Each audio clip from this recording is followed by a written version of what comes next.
இன்னைக்கு இன்னைக்கு என்ன பாடம் பார்க்கணும்னா சடப்பொருள்களோட கட்டமைப்பு. என்னது? சடப்பொருள்களின்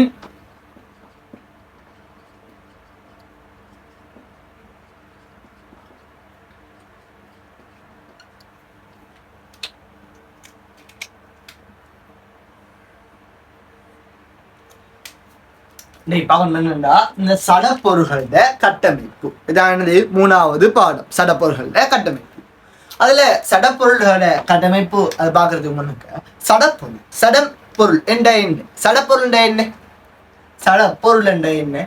சடப்பொருள் என்றா திணிவை கொண்டதும் இடத்தை அடைத்து கொள்ளக்கூடியதுமான பதார்த்தம் தான் சடப்பொருள். சடப்பொருள்டா என்ன? உனக்கு திணிவும் இருக்கணும், அதை வைக்கிறதுக்கு என்னவும் தேவை, இடமும் தேவை. திணிவும் இருந்து இடமும் இருந்தா அதுதான் என்னது? சடப்பொருள். இடமும் தேவை, அதான் எனது சடப்பொருள். சடப்பொருளுக்கான வரைவிலக்கணம் என்ன? திணிவை கொண்டதும் இடத்தை அடைத்து கொள்ளக்கூடியதுமான பதார்த்தம் சடப்பொருளாகும். சடப்பொருள்டா என்ன? திணிவை கொண்டதும் இடத்தை அடைத்து கொள்ளக்கூடியதுமான பதார்த்தம் தான் இந்த சடப்பொருள். இந்த சடப்பொருளோட அடிப்படை கட்டமைப்பு அழகு என்னண்டா அணு. சடப்பொருளோட அடிப்படை கட்டமைப்பு அழகு என்ன? முதலாவது நாங்க சொல்றோம் இந்த சடப்பொருளை பத்தி. இந்த சடப்பொருள அடிப்படை கட்டமைப்பு அழகு என்னது? சடப்பொருளின் அடிப்படை கட்டமைப்பு அழகு அணு ஆகும். சடப்பொருள் அடிப்படை கட்டமைப்பு அழகு என்ன? அணு. இந்த சடப்பொருள அடிப்படை கட்டமைப்பு என்னது? இந்த அணு. இந்த அணுவை முதல்ல கண்டுபிடிச்சவன் யாருண்டா? டிமோக்ரிட்டஸ் கண்டுபிடிக்கிறான். அணுவை யாரு கண்டுபிடிக்கிறான்? இந்த அணுவை யாரு கண்டுபிடிச்ச? முதல்ல அணுவை கண்டுபிடிச்சவன் தான் டிமோக்ரிட்டஸ். யாரு கண்டுபிடிக்கிறான்? டிமோக்ரிட்டஸ் கண்டுபிடிக்கிறான்.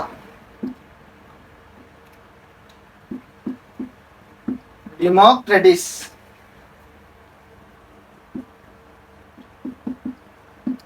அணுவை முதல்ல கண்டுபிடிச்சவன் யாரு? டிமோக்ரிட்டஸ் இந்த அணுவை என்ன செய்யறான்? முதல்ல கண்டுபிடிக்கிறான்.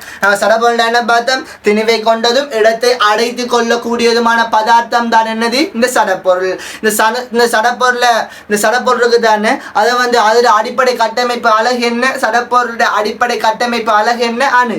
அப்படின்டா அடிப்படை கட்டமைப்பு அழகுண்டா இந்த அணுவிற்கு தானே, அதுதான் மிகச்சிறியன்னு சொன்னோம். அந்த அணுக்கள் பல இணைஞ்சு வாரது தான் சடப்பொருள். அதான் சொல்றோம் சடப்பொருள் அடிப்படை கட்டமைப்பு அழகு என்ன? அணு.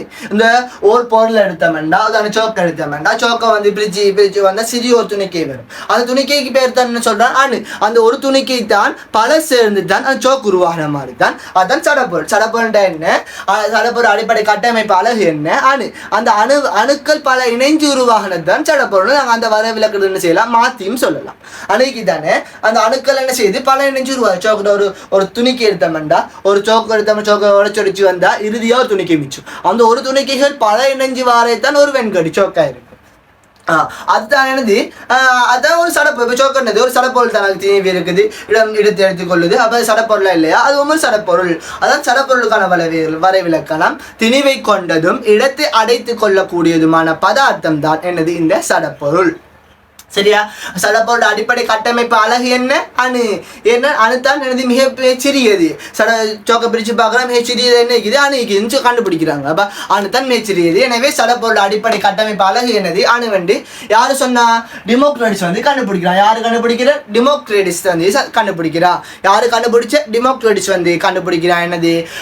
சடப்பொருள் அடிப்படை கட்டமைப்பு அழகு என்னது? அணு. அணுவை முதல்ல கண்டுபிடிச்சவன் யாரு? எங்கட இந்த டிமோக்ரிட்டஸ் கண்டுபிடிக்கிறான். இது அறிமுகம். சரியா? அதே மாதிரி இந்த சடப்பொருளை நாங்க பௌதீக அடிப்படையில நாங்க சடப்பொருளை 3 வகை நாங்கள் பிரிக்கலாம். சடப்பொருளை பௌதீக அடிப்படையில் எத்தனை வகையாக பிரிக்கலாம்? சடப்பொருள்களை 3 வகைகளாக பிரிக்கலாம். ஒன்று திண்மம், இன்னொன்று திரவம், இன்னொன்று வாயு. எனவே பௌதீக அடிப்படையில் சடப்பொருள்களை நாங்கள் 3 வகைகளாக பிரிக்கலாம். ஒன்று திண்மம், இன்னொன்று திரவம், இன்னொன்று வாயு. அதே மாதிரி அதே சடப்பொருளை இரசாயன அடிப்படையில் 2 வகைகளாக நாங்கள் பிரிக்கலாம். எப்படி? இரசாயன அடிப்படையில் நாங்கள் இதை 2 வகைகளாக பிரிக்கலாம். என்ன 2 வகை? ஒரு வகை தான் என்னது? ஒன்று தூய பதார்த்தம், இன்னொன்று தூய்தற்ற பதார்த்தம். தூய பதார்த்தம், தூய்தற்ற பதார்த்தம். தூய பதார்த்தம்டா தூய பதார்த்தத்தை நாங்கள் இன்னும் 2 வகையாக பிரிக்கலாம். ஒன்று வந்து மூலகங்கள், இன்னொன்று வந்து சேர்வைகள். தூய பதார்த்தத்தை இன்னும் 2 வகையாக பிரிக்கலாம். ஒன்று வந்து மூலகங்கள், இன்னொன்று வந்து சேர்வைகள். அதே மாதிரி தூயற்ற பதார்த்தத்தை 2 வகையாக பிரிக்கலாம். ஒன்று வந்து ஏகவின கலவை, இன்னொன்று வந்து பல்லின கலவை என்றும் 2 வகையாக பிரிக்கலாம். இதெல்லாம் அறிமுகம். இதெல்லாம் நாங்கள் ஏகவின கலவை இல்லை மூலகங்கள் சேர்வைகள் எல்லாம் என்ன செய்யப்படும் பார்க்கணும். மூலகத்தை எப்படி உருவாகுது, மூலகங்கள் பல்லின எப்படி சேர்வைகள் உருவாகுது எல்லாம் என்ன செய்யப்படும் பார்க்கணும். இது வந்து அறிமுகம். அது முதல்ல என்ன பார்த்துக்கிறோம்? முதலாவது அறிமுகம் பார்த்தது. முதலாவது அறிமுகம் என்ன பார்த்தோம்? சடப்பொருளுக்கு வரவிலக்கணம் சொன்னோம். சடப்பொருள் என்ன? திணிவை கொண்டதும் இடத்தை அடைத்துக் கொள்ளக்கூடியதுமான பதார்த்தம் சடப்பொருள்னு சொன்னோம். இந்த சடப்பொருள அடிப்படை கட்டமைப்பு அழகு என்ன? அணுவென்று சொன்னோம். அந்த அணுவை முதல்ல கண்டுபிடிச்சவங்க யாரு? டிமோக்ரட்டிஸ்ன்னு சொன்னோம். அந்த சடப்பொருளை நாங்கள் பௌதிக அடிப்படையில் 3 வகையாக பிரிக்கலாம்னு சொன்னோம். என்னென்ன வகை? திண்மம், திரவம், வாயு. எப்படி? பௌதிக அடிப்படையில். அதே சடப்பொருளை இரசாயன அடிப்படையில் எத்தனை வகையாக பிரிக்கலாம்னு சொன்னோம்? 2 வகையாக பிரிக்கலாம்னு சொன்னோம். ஒன்று வந்து என்னது? இரசாயன அடிப்படையில் ஒன்று வந்து தூய பதார்த்தம், இன்னொன்று வந்து தூயற்ற பதார்த்தம். தூய பதார்த்தத்தை நாங்கள் 2 வகையாக பிரிக்கலாம்னு சொன்னோம். மூலகங்கள், சேர்வைகள். தூயற்ற பதார்த்தத்தை 2 வகையாக பிரிக்கலாம்னு சொன்னோம். ஏகவின கலவை, பல்லின கலவை. இதெல்லாம் வந்து அறிமுகம். இப்போ தான் நாங்கள் ஒன்றுண்டா பார்க்க போகிறோம். மூலகங்களை பற்றி அதில் பற்றி நாங்கள் நிச்சயம் பார்க்க போகிறோம். இதெல்லாம் என்னது? அறிமுகம். முதல்ல அறிமுகம் பார்த்தா சடப்பொருள் அடிப்படை கட்டமைப்பாளர் என்னது? அணு. இந்த அணுவை முதல்ல கண்டுபிடிச்சா டெமோக்ரட்டிஸ். அணுவை முதல்ல கண்டுபிடிச்ச யாரு? டெமோக்ரட்டிஸ் தான் அணுவை வந்து முதல்ல கண்டுபிடிக்கிறான். நாங்கள் சடப்பொருளை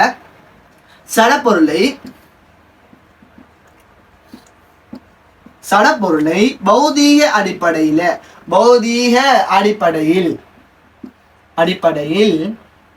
எத்தனை வகையாக பிரிக்கலாம்? 2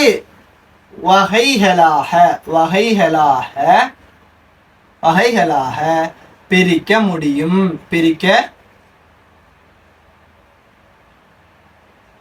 2 வகையாக பிரிக்கலாம். என்ன வகையாக பிரிக்கலாம்?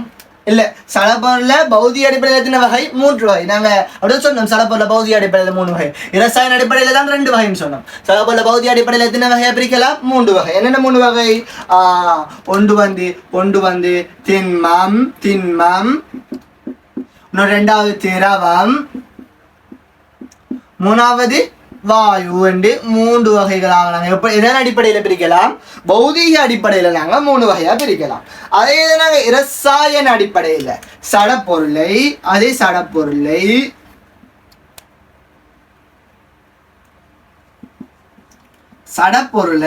என்ன அடிப்படையில்?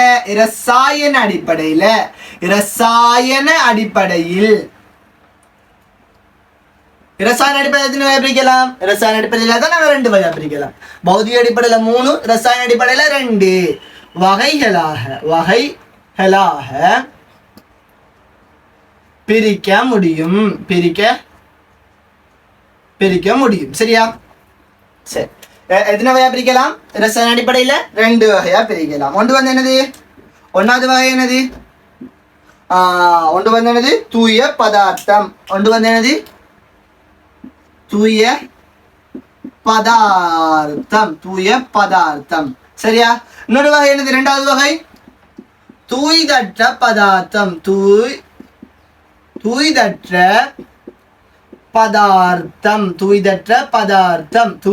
பதார்த்தம் என்று 2 வகையை நாங்கள் பிரிக்கலாம். சரியா? தூய பதார்த்தம், தூய்தற்ற பதார்த்தம். நான் சொன்னேன் இரசாயன அடிப்படையில் தான் 2 வகையாக பிரிக்கலாம். தூய பதார்த்தம், தூய்தற்ற பதார்த்தம். தூய பதார்த்தத்தை எத்தனை வகையாக பிரிக்கலாம்? தூய பதார்த்தத்தை இன்னும் 2 வகையாக பிரிக்கலாம். ஒன்று வந்து என்னண்டா ஒன்று பிரிக்கலாம். தூய பதார்த்தத்தை மூலகங்கள் அதே மாதிரி வந்து சேர்வைகள்.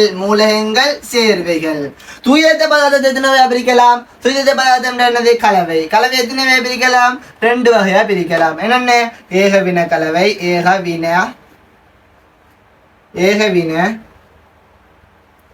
ஏகவின கலவை. அதே மாதிரி வந்து பல்லின கலவை. ஏகவின கலவை, பல்லின கலவை என்று எத்தனை வகையாக பிரிக்கலாம் என்றா? 2 வகையாக நாங்கள் பிரிக்கலாம்.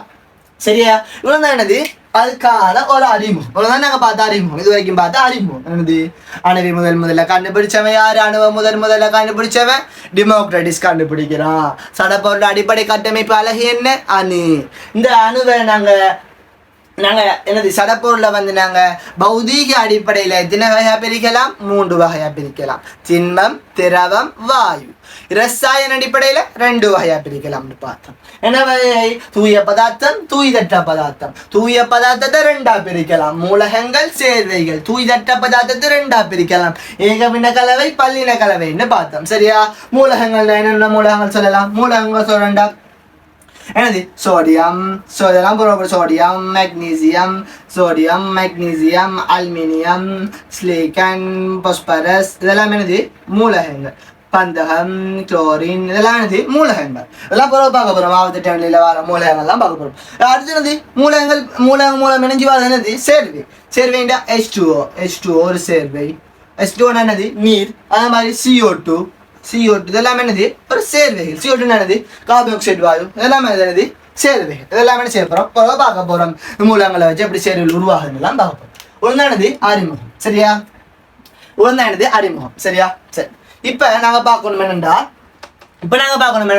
நாங்க அணுவை பார்த்தோம், அதுல சடப்பொருளுக்கு பார்த்தோம், இதெல்லாம் பார்த்துட்டோம். சரியா? இப்ப என்ன சொல்லியிருந்தாங்க? அப்ப நாங்க சொன்னோம்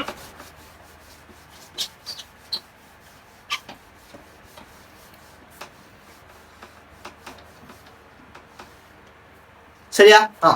இப்ப நாங்க இதுல என்ன சொல்லியிருந்தோம்? அறிமுகத்தை பார்த்தோம். அப்ப என்ன சொன்னோம்? அணு தானே, அணுத்தான் மிக மிக சிறிய துணிக்கை. சடப்பொருளோட அடிப்படை கட்டமைப்பு அழகு என்ன? அணுத்தான். அந்த அணுக்கள் பல இணைஞ்சித்தான் ஒரு சடப்பொருள் உருவாகுது. உதாரணமா சோக்கட்டி சொல்லியிருந்தேன். சோக்கட்டில ஒரு அணு துணிக்கை இணைஞ்சி அதுல பல அணு துணிக்கைகள் பல இணைஞ்சித்தான் என்னது உருவாகுது? சோக்கட்டி உருவாகுது, வெண்கட்டி உருவாகுது. அந்த வெண்கட்டி எடுத்தோம்டா அது அப்படியே வெண்கட்டியை உடைச்சி பாதியா உடைச்சு கொண்டு வந்தோம்டா அதுல இறுதியா ஒரு துணிக்கு ஒண்ணு மீச்சு. லாஸ்ட் எல்லா சோக்கட்டையும் உடைச்சு பாதி சமனா உடைச்சு வந்தா இறுதியில ஒன்று மிஞ்சும். அந்த மிஞ்சுறது தான் அணுவென்று சொன்னோம். அதுதான் அந்த காலத்துல என்ன செஞ்சாங்க? அதுதான் மிகச்சிறிய துணிக்கேண்டி இருந்துச்சு. பிறகு வந்து அதை யாரு சொன்னா? டெமோக்ரட்டிஸ் சொல்லியிருந்தான். சரியா? அதுக்கு பிறகு வந்த விஞ்ஞானி. சரியா? அதுக்கு பிறகு வந்த விஞ்ஞானி அந்த அணுவிற்கு தானே, அந்த அணுவையும் மேலும் பிரிச்சு பார்த்தாங்க. அந்த அணுவிற்கு தானே அணுதான் மிகச்சிறிய துணிக்கேண்டி இருந்துச்சு. அப்ப இருந்துச்சு தானே? அப்படி அணுதான் மிகச்சிறிய துணிக்கேண்டி இருந்துச்சு. பிறகு வந்த விஞ்ஞானிகள் அந்த அணுவையும் பிரிச்சு பார்த்தாங்க. அதுக்குள்ள 3 துணிக்கைகள் இருக்குது.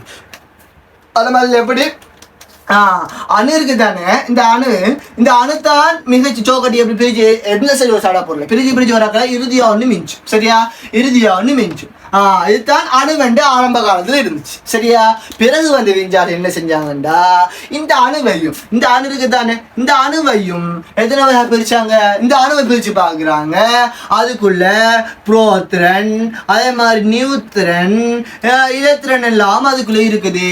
போன்ற உபணு துணிக்கைகள் எல்லாம் அதுக்குள்ள இருக்குதுன்னு பாக்குறாங்க. என்னதை பாக்குறாங்க? புரோத்திரன், நியூத்திரன், இலத்திரன் போன்ற உபணு துணிக்கைகள் அதுக்குள்ள இருக்கிறத பாக்குறாங்க. என்ன செஞ்சாங்க? ஆரம்பத்தில் அணுத்தான் மிகச்சிறிய துணிக்கைன்னு இருந்துச்சு.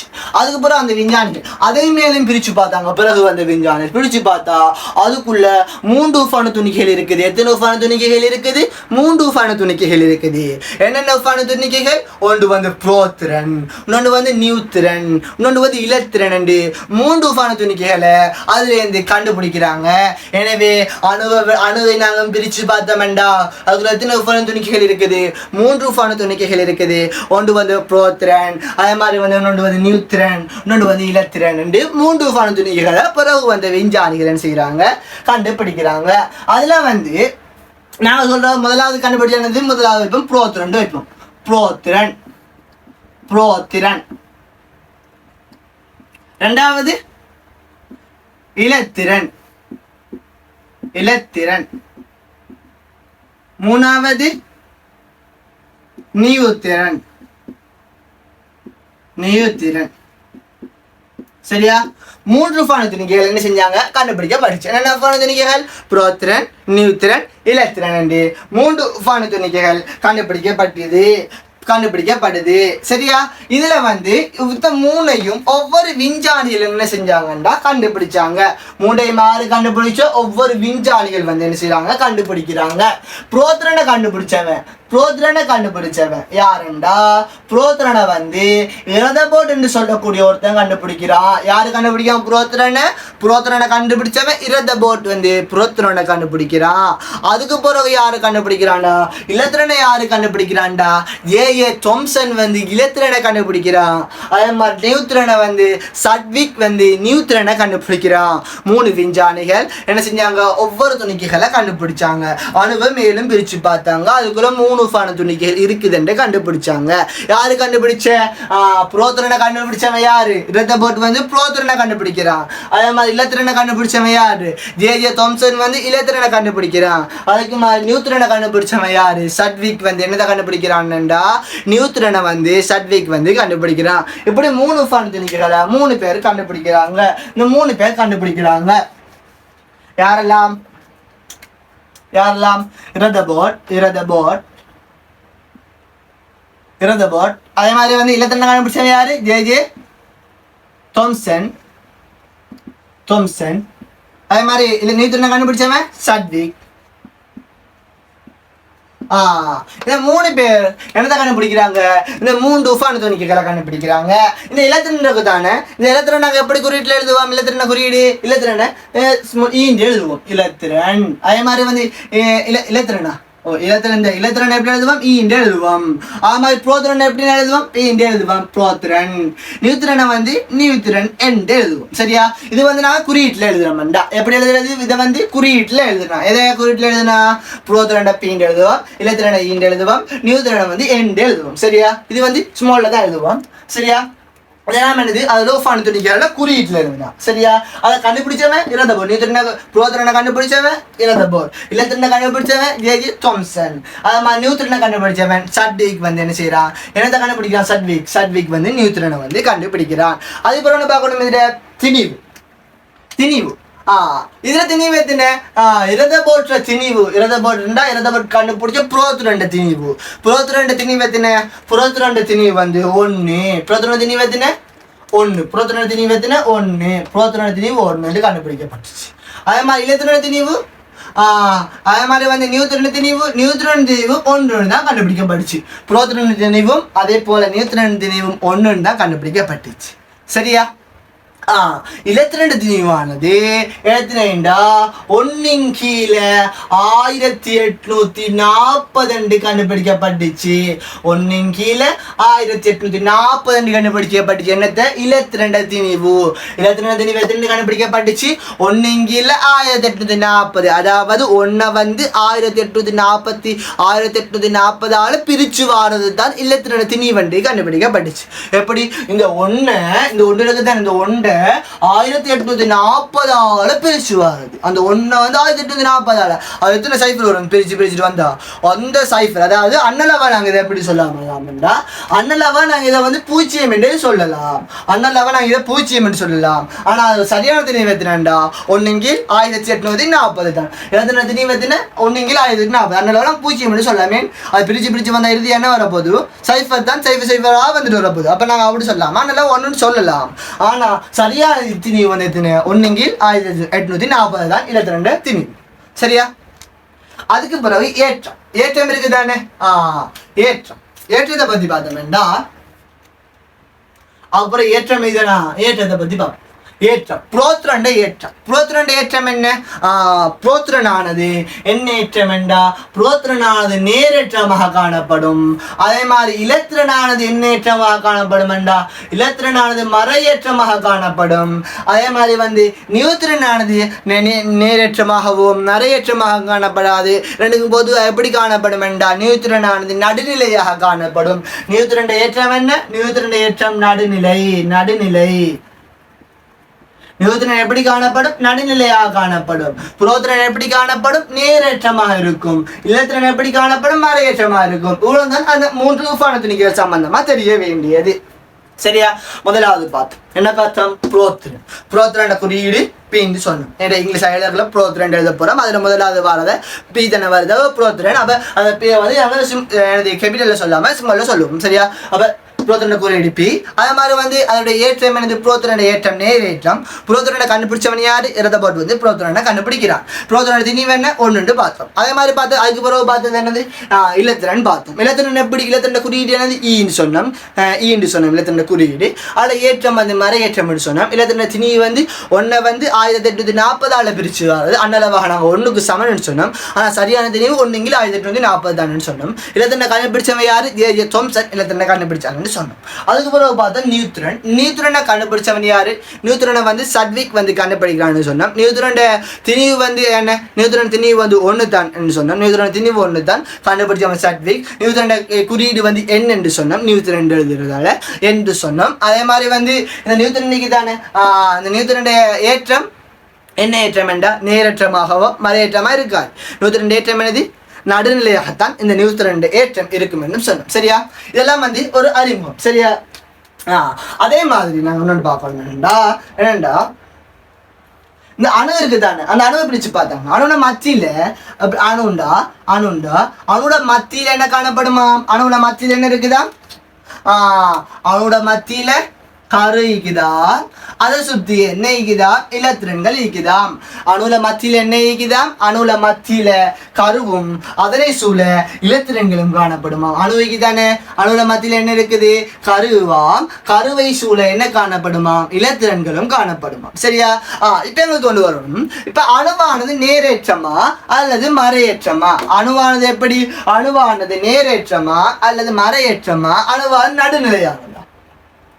அணுவானது என்னது இது அணுன மத்தியில என்ன இருக்குது இது ஒரு அணு கொண்டு வைப்போம். சரியா இந்த சோப்பு கலக்கினது ஒரு அணு. இந்த அணுல மத்தியில கரு இருக்குது அதனை சுத்தி இலத்திரன் நிற்குது. சரியா இப்ப இந்த அணு வந்து நேரேற்றமா மறையேற்றமா எப்படி இருக்கும் அதுக்கு முன்னங்க இந்த அணு பார்க்கறதுக்கு முன்னுங்க. சரியா கரு இருக்குதானே கரு இது கருண்டு வைப்போம். சரியா இது கருவுக்குள்ள என்ன எல்லாமிக்கும் கருவினுள் என்ன காணப்படும் கருவினுள் புரோத்திரன்களும் நியூத்திரன்களும் காணும். இந்த புரோத்திரன்களும் நியூத்திரன்களும் எங்க காணப்படும் இந்த கருவினுள் காணப்படும். புரோத்திரன்களும் பிளஸ் நியூத்திரன்களும் இப்படி புரோத்திரன் நியூத்திரன் இந்த கருவுக்குள்ள இருக்குது. அதை சுத்தி இங்க இலத்திரன் நீக்குது. சரியா கருவினை சுத்தி இலத்திரன் நீக்குது. கருவினுள்ள என்ன காணப்படுது புரோத்திரனும் நியூத்திரனும் கருவினுள்ள இருக்குது. சரியா இப்ப இதை வச்சு நாங்க சொல்லுவோம் இது கரு தானே. சரி இப்ப இந்த கருவானது நேரேற்றமா மறையேற்றமா இந்த அணுவானது நேரேற்றமா மறையேற்றமா எப்படி சொல்ற நாங்க பார்க்கணும் என்னது புரோத்திரனை பார்த்தோம். புரோத்திரனுடைய ஏற்றம் என்னது புரோத்திரனுடைய ஏற்றம் என்னது புரோத்திரனுடைய ஏற்றம் நாங்க என்ன எழுதணும் நேரேற்றம். புரோத்திரனுடைய ஏற்றம் என்னது நேரேற்றம் எழுதணும். சரியா நியூத்திரனுடைய ஏற்றம் என்னது நியூத்திரனுடைய ஏற்றம் என்னது நியூத்திரன் ஏற்றம் நடுநிலை. பிளஸோ இல்ல பிளஸ் நேரேற்றம் இல்ல மைனஸ் மறையேற்றமும் இல்ல. அப்ப என்னது நியூத்திரன் ஏற்றம் நடுநிலை. அப்ப இது நடுநிலையா இருக்குது. இது வந்து நேரேற்றமா இருக்குது. அப்ப கருக்கு என்ன ஏற்றம் கருவும் நேரேற்றம். இதுல என்ன சரி ஏற்றமோடு இருந்தா அது ஏற்றம் சமனாகித்தான் வரப்போகுது. ஆனா இதுல ஏற்றம் இருக்குதா நியூத்திரனுக்கு ஏற்றமா இல்ல. நியூத்திரன் ஏற்றம் நடுநிலையா தான் இருக்கும். அப்ப இதுல என்ன கூட எது அப்ப இதாகிக்குது நேரேற்றமா புரோத்திரம் தான் நேரேற்றமா இருக்குது. ஒருவேளை புரோத்திரம் இதுல மைனஸ் ஏற்றம் இருந்தா கருவானது எப்படி இருக்கும் மைனஸ் ஏற்றமா தான் இருந்திருக்கும். ஆனால் அல்லது இதுல புரோத்திரன் பிளஸ் இருந்து நியூத்திரன் மைனஸ் ஏற்றமா இருந்தா பிளஸ் மைனஸ் கழிக்கப்பட்டு அது நடுநிலை ஏற்றமா இருந்திருக்கணும். ஆனா அப்படியும் இல்லை. நியூத்திரன் ஏற்றம் என்னது நியூத்திரன் ஏற்றம் வந்து நடுநிலை. அப்ப நியூத்திரன் ஏற்றம் அதுல இல்ல அது நடுநிலையா தான் இருக்கும். அப்ப இதுல புரோத்திரன் ஏற்றம் தான் பிளஸ் இருக்குது. எனவே கருவானது எனவே நான் சொல்லலாம் கருவானது நேரேற்றமுடையதாக காணப்படும். எனவே சொல்லலாம் கருவானது நேரேற்றம் உடையது. நேர் ஏற்றம் உடையது. எனவே கருவானது எந்த கருவானது எப்படி நேரேற்றேன் புரோத்திரனில் நேர் இருக்குது இதுல ஏற்றம் இல்லை நடுநிலை. எனவே அது நேர் இருக்கிறதால கருவானது என்னது நேரேற்றம் சொல்லிட்டோம். சரியா சரி இப்ப இங்க வரும். சரியா இப்ப எங்க வரும் இப்ப அணுவுக்கு வரும். இது கரு தானே கருவானது இப்ப நேரேற்றம் உடையது. சரியா சரி இப்ப இந்த கரு இந்த அணு இது கரு தானே. இதுக்கு என்ன சொன்னோம் இது கரு. இந்த வெளியே குறிச்சது என்னது வெளியே குறிச்சது ஒரு அணு. அணுவுல தானே என்ன இருக்குது இது ஒரு அணு. சரியா அணுல மத்தியில கருவும் அதனை சூழ இலத்திரங்களும் காணப்படும் சொன்னோம். அணுல மத்தியில் என்ன காணப்படும்? அணுல மத்தியில கருவும் அதனை சுழ இலத்திரன்களும் காணப்படும் என்று சொன்னோம். அணுல மத்தியில என்ன இருக்குது? கரு இருக்குது, அதனை சுழ இலத்திரன்கள் இந்த இலத்திரன்கள் காணப்படுது. சரியா? இந்த இலத்திரன்கள் காணப்படுது. சரியா? சரி, நிலத்திரங்கள் காணப்படுது. இப்ப இதுல நாங்க என்ன சொல்லலாம்? இப்ப இந்த கருவி தானே, கருவு நாங்க என்ன ஏற்றம்னு சொன்னோம்? இந்த கரு வந்து என்ன ஏற்றம் சொன்னோம்? இந்த கருவானது என்ன ஏற்றம்? கருவானது நேரேற்றம். கருவானது இந்த கருவானது என்னது? கருவானது நேரேற்றம். ஏன் கருவான நேரேற்றம்? அதில் புரோத்தனம் தான் இருக்குது. அப்போ கருவூரில் நாங்கள் போய் சொன்னோம், முதல்ல அப்போ சொன்னோம், இதை வச்சு பார்த்து எடுத்து சொன்னோம். கருவானது என்னது? நேரேற்றம். அப்போ கருவானது நேரேற்றம் உடையது.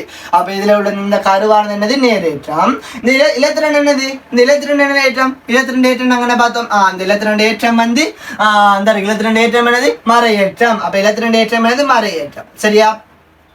ஒன்றுல பிளஸும் மைனஸும் இருந்தா அதில் என்ன செஞ்சிடும்? கழிப்பட்டுரும். அப்போ அது ஏற்றம் எப்படியா இருக்கும்? நடுநிலையாக தான் இருக்கும். இது ++ல 10, இதில் 10, அப்போ ரெண்டும் சமன் ஆகிரும். அப்போ என்ன செய்யும்? அது நடுநிலையாக தான் இருக்கும். இதில் உதாரணமா இது 10 இது 10ல இருக்கு, இது 10 இருக்குதுண்டா, இதுலேயும் 10 மிக்குண்டா, கழிப்பாடு என்ன செஞ்சிடும்? ரெண்டும் சமனாக தான் இருக்க போகுது, நடுநிலையாக தான் இருக்க போகுது ரெண்டுக்குமே.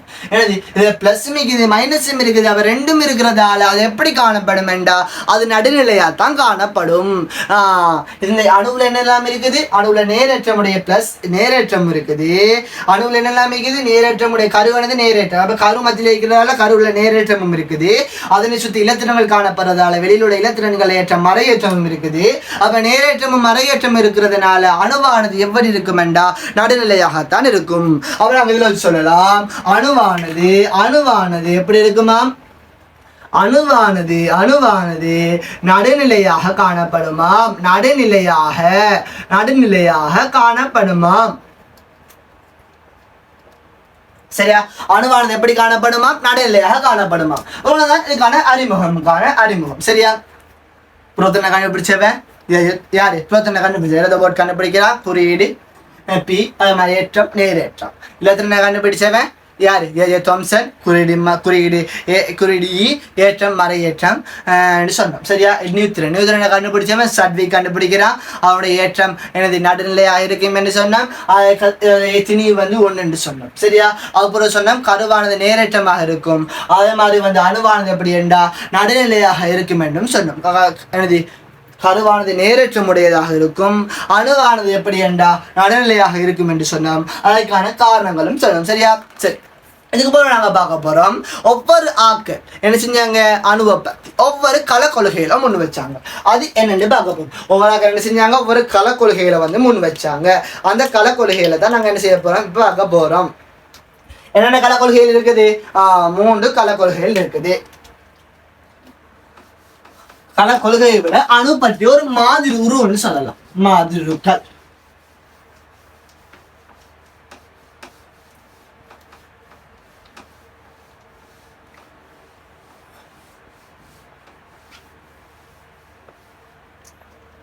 அணு பற்றிய மாதிரி உருக்கள்.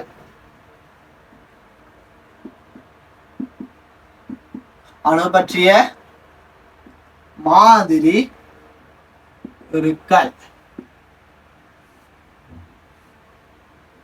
சரியா? சரி, இந்த அணுவை பத்தி சில பேர் ஒவ்வொருத்தவங்க வந்து ஒவ்வொரு மாதிரி கதைகளை முன் வச்சாங்க. அதுல முதலாவது வாரம் யாருண்டா எங்கட இந்த ஜே தாம்சன். ஜே தாம்சன் என்னத்தை கண்டுபிடிச்சா? இலத்திரனை கண்டுபிடிச்சான். ஜே தாம்சன் என்னத்தை கண்டுபிடிச்சா? இலத்திரனை கண்டுபிடிச்சான். அவன் வந்து சொல்றான் இலத்திரன் எப்படி காணுமெண்டா அவன் வந்து பிளம் புட்டிங் மாதிரி உருவம் முன்வைக்கிறான். யாரு? இந்த ஜே தாம்சன் வந்து என்னத்தை முன்வைக்கிறான்? அவன் வந்து பிளம் புட்டிங் மாதிரி உருவம் முன்வைக்கிறான். அந்த பிளம் புட்டிங் மாதிரி உருவம் என்னது? ஏன் அவன் அதை முன் வச்சான்? அது ஏன் எப்படி அவன் முன் வைக்கிறான்டா? பிளம் புட்டிங் மாதிரி உருவம்டா என்னண்டா? எப்படி புட்டிங் இருக்குதானே? புட்டிங் இதில் எவ்வாறு பிளம்ஸ் இருக்குதானே? பிளம்ஸ் எல்லாம் ஆங்காங்க தூவி இருக்குமோ, புட்டிங்கில் எவ்வாறு பிளம்ஸ் எல்லாம் ஆங்காங்கே தூவி இருக்குமோ அதே போல கரைவுணல் இலத்திரன்கள் ஆங்காங்கே காணப்படும் என்று சொல்றான். பிளம்ஸ் எப்படி ஆங்காங்கே தூவப்பட்டிருக்குமோ புட்டிங்கில், அதே போல கரைவுணல் இலத்திரன்கள் ஆங்காங்கே காணப்படும் என்று யாரு சொன்னா? இந்த ஜே தாம்சன் பிளம் புட்டிங் மாதிரி முன்வைக்கிறான். ஜே தாம்சன் எப்படி சொல்றான்? புட்டிங்கில் எவ்வாறு பிளம்ஸ் பழம் ஆங்காங்கே காணப்படுமோ அதே போல தான் கரைவுணல் எப்படி இலத்திரன்களும் ஆங்காங்கே காணப்படும் என்று சொன்னவன் யாரு? ஜே தாம்சன் முன் வச்சான். அதுக்கு பிறகு வந்தவன் யாரு? ஜே தாம்சனுக்கு அடுத்ததாக வந்தவன் யாருண்டா இரதபோட் வந்து என்ன சொல்றான்டா, அவன் வந்து கோலக மண்டல மாதிரி உருவம் முன்வைக்கிறான். யாரு கோலக மண்டல மாதிரி உருவம் முன்வைச்சது? யாரு? இரதபோட் வந்து என்ன செய்யறான்டா, கோலக மண்டல மாதிரி உருவம் முன்வைக்கிறான். எப்படி சூரியனை சுற்றி கோள்கள் சுற்றி வருகின்றனவோ அதே போல கருவை சுற்றி இலத்திரன்கள் சுற்றி வருகிறது என்று சொல்றான். யாரு சொன்னா? இந்த இரதபோட் வந்து முன்வைக்கிறான். அதுக்கு பிறகு இன்னொருத்தன் வந்தான். யாரண்டா? நீல்போர்னு ஒருத்தன் வாரான். அந்த நீல்போர் வந்து சொல்றான், எவ்வாறு சூரியனை சுற்றி கோள்கள் சுற்றி வருகிறதோ. யார் சொன்னது? அந்த இரதபோட் சொன்னது. அந்த இரதபோட் சொன்னதை மேலும் சக்தி மட்ட அடிப்படையில் எங்களுக்கு தெளிவாக விளங்கப்படுத்தியவர் தான் யாரு? நீல்போர். அப்ப கோலக மண்டலம் மாதிரி முன் வச்சவன் யாரு? இரதபோட் தான். கோலகம் எப்படி சூரியனை சுற்றி கோள்கள் வலம் வருதோ அதே போலத்தான் என்னது கருவியை சுற்றி இலத்திரங்கள் வலம் வருது என்று யாரு சொன்னா? இரதபோட் சொல்லிட்டான். அந்த இரதபோட் சொன்னதை மேலும் சக்தி மட்ட அடிப்படையில தெளிவாக விளக்கப்படுத்தியவர் தான் யாரு? எங்களோட இந்த நீல்போர். அவன் 3 பேர் வராங்க. முதலாவது யாரு வந்தது? பிளம் புட்டிங் மாதிரி. முதலாவது சொன்னது என்னது? பிளம் புட்டிங் மாதிரி. பிளம் புட்டிங் மாதிரி முன் வச்சவன் யாரு? J Thomson. எப்படி சொல்றான்? புட்டிங்ல எவ்வாறு பிளம்ஸ் எல்லாம் இருக்குமோ அதே போல ஆங்காங்க தூவப்பட்டிருக்குமோ அதே போலத்தான் என்னது இலத்திரன்களும் ஆங்காங்கே தூவப்பட்டிருக்கும்னு சொல்றான். சரியா? ரெண்டாவது சொல்றான் யாரு? இரதபோட் எப்படி சொல்றான்? கோள்கள் இருக்குதானே, சூரியனை சுற்றி எவ்வாறு கோள்கள் சுற்றி வருகிறதோ, எப்படி ஒரு வட்டப்பாதை சுற்றி வருகிறதோ அதே போலத்தான் கருவை சுற்றி இலத்திரன்களும் சுற்றி வருகிறது என்று சொன்னான் இரதபோட் சொன்னான். அதுக்கு பிறகு உன்னதம் வந்தான். இரதபோட் சொன்னதை மேலும் சக்தி மட்ட அடிப்படையில ஒழுங்காக தெளிவுபடுத்தி வந்தான் யாரு? இந்த நீல்போர் என்று நீல்போர் வந்து தெளிவுபடுத்தினான். 3 பேர்ல 3 அணு பற்றிய மாதிரி உருக்கள். சரியா? முதலாவது யாரு? J Thomson. என்று சொன்னான். ஜே தாம்சன் முன்வைச்சது என்னது? ஜே தாம்சன் முன்வைச்சது பிளம் புட்டிங் மாதிரி உரு. சரியா? ரெண்டாவது யாரு முன் வச்சது? ரெண்டாவது பார்த்தது யாரு? இரதபோட்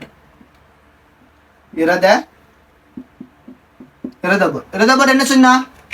இரதபோட் என்ன சொன்னான்? கோலக மாதிரி அல்லது கோல்மண்டலம், ரெண்டும் ஒன்றுதான். கோலக மாதிரி கோல் மண்டல மாதிரி. அதான் சூரியனை சுற்றி கோள்கள் எப்படி வட்டம் வருது, எப்படி சூரியனை சுற்றி எவ்வாறு கோள்கள் சுற்றி வருகின்றனவோ அதே போலத்தான் கருவை சுற்றி இலத்திரங்களும் சுற்றி வருதுன்னு சொன்னான். யார் சொன்னது? இரதபோட். அப்ப சொன்ன பேர் என்னது?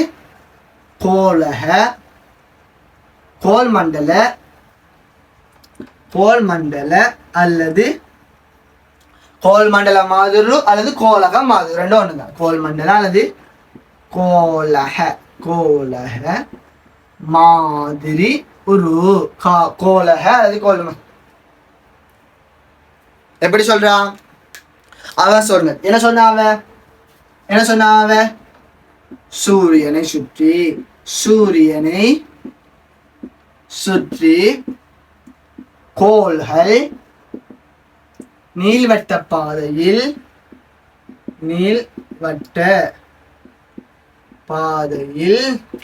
எவ்வாறு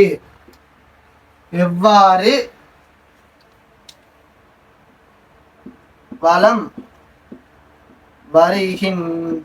வருகின்றதோ அவ்வாறு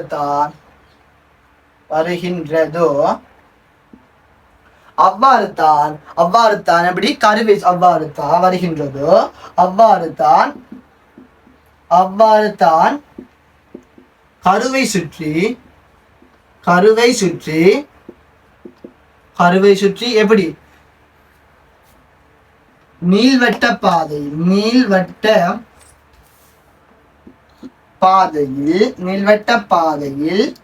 கருவை சுற்றி நீள்வட்ட பாதையில் இலத்திரன்கள்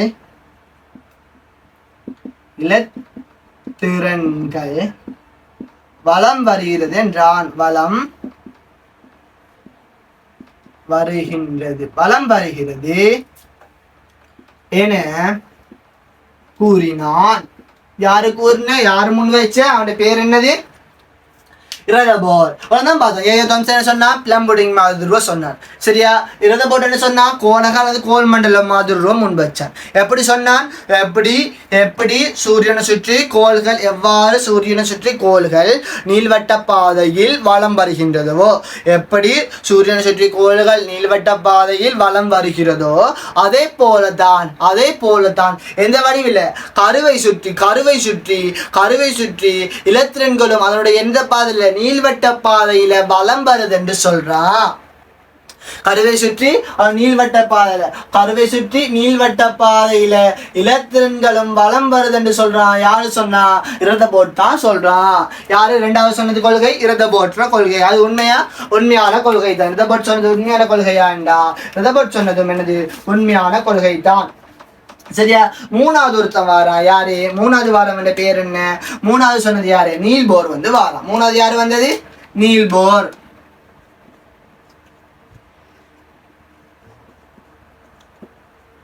நீல்போர் என்ன சொன்னா? புதுசான சரி சொன்னா? நீல்போர் இல்லையே, புதுசாக சொல்லலையே நீல்போர்.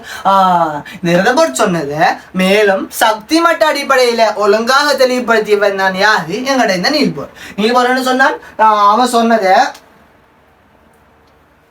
யாரு சொன்னது? நீல்போர் என்ன சொன்னா? இரதபோட் கூறியது. அப்படி எழுதும். எப்படி சொன்னா? நீல்போர் என்ன சொன்னா? இரதபோட் கூறியதை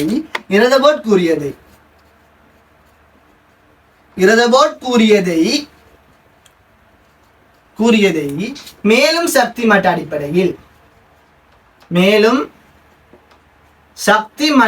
அடிப்படையில் இரதபோட் கூறியதை மேலும் சக்தி மட்ட அடிப்படையில் தெளிவுபடுத்தியான்.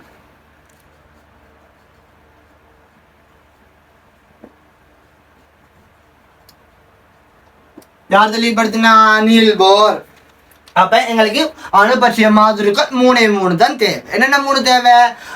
முதலாவது ஏஜே தாம்சன் என்ன சொன்னா? பிளம் புடிங் மாதிரி முன் வச்சான். எவ்வாறு புட்டிங்ல பிளம்ஸ் பழம் ஆங்காங்க தூவி இருக்குமோ அதே போலத்தான் கருவினுள் எப்படி இலத்திரன்களும் ஆங்காங்கே தூவி இருக்கும் என்று சொல்றான். அவன் கலக்கொள்கை சரியா? இல்ல. சரியா? அவன் சொன்னது இல்ல. அதுக்கு போல ரெண்டாவது அணு பற்றிய மாதிரியை முன் வச்சான். யாரு முன் வச்சான்? இந்த அணு பற்றிய மாதிரியை ரெண்டாவது முன் வச்சவன் யாரு? இரதபோட் முன் வைக்கிறான். இரதபோட் என்னதை முன் வைக்கிறான்? இரதபோட் சொல்றான் சூரியனை சுற்றி எவ்வாறு கோள்கள் சூரியன் இருக்குதானே, சூரியன் சுற்றி எவ்வாறு கோள்கள் நீள்வட்ட பாதையில் வலம் வருகின்றதுவோ அதே போல இந்த கருவை சுற்றி இலத்திரன்களும் இவ்வாறு நீள்வட்ட பாதையில வலம் வருது என்று சொல்றான். யாரு? இந்த இரதபோட் சொல்றான். எப்படி சூரியனை சுற்றி எவ்வாறு கோள நீள்வட்ட பாதையில இவ்வாறு வலம் வருகின்றனவோ அது போலத்தான் எதை சுத்தி? அதுபோலத்தான் கருவை சுற்றி இலத்திரன்களும் நீள்வட்ட பாதையில வலம் வருது என்று சொல்றார் இந்த இரதபோட். இந்த இரதபோட் சொன்னது யாரு சொன்னது? இந்த இரதபோட் சொன்னது மேலும் சக்தி மட்ட அடிப்படையில ஒழுங்காக தெளிவுபடுத்தியவன் தான் யாரு? எங்கட இந்த நீல்போர். அந்த இவ சொன்னான் தானே யாரு? இந்த நீல்போர். இந்த இரதபோட் சொன்னான் தானே? இந்த நீல்போர் சொன்னது இரதபோட் சொன்னது மேலும் சக்தி மட்ட அடிப்படையில தெளிவுபடுத்தியவன் தான் யாரு? எங்கட இந்த நீல்போர். சக்தி மட்டம் பார்ப்போம். என்னது? முதலாம் சக்தி மட்டம் அவங்க சக்தி மட்டத்தில் நிரம்பக்கூடிய இலத்திரங்கள் பார்ப்போம். முதலாம் சக்தி மட்டத்துல 2 பார்ப்போம். 2ஆம் சக்தி மட்டத்துல 8, 3ஆம் சக்தி மட்டம் 18, 32 பார்க்க போறோம். சரியா? இப்படி எல்லாம் சக்தி மட்டம் எல்லாம் இருக்கு. இந்த சக்தி மட்டத்துல அடிப்படையில எங்களுக்கு தெளிவுபடுத்தியவன் தான் யாரு? எங்களை இந்த நீல்போர். இந்த 3 பேர்ல 3 அணு பற்றிய மாதிரிகள் தெரிஞ்சா போதும். சரியா? இப்ப நாங்க பார்க்க போறது தான் முக்கியமான ஒன்று. என்னது? அணுவன், திணிவன், புரோத்திரன், இலத்திரன், நியூத்திரன் எல்லாம் காண்றது. அதப்ப பார்க்க போறது தான் அணுவன், புரோத்திரன், நியூத்திரன், இலத்திரன் எல்லாம் பார்க்க போகுது. இதெல்லாம் என்னது? அணு பற்றிய மாதிரி உருக்கள் தான். இதெல்லாம் என்னது? அணு பற்றிய மாதிரி உருக்கள் தான்.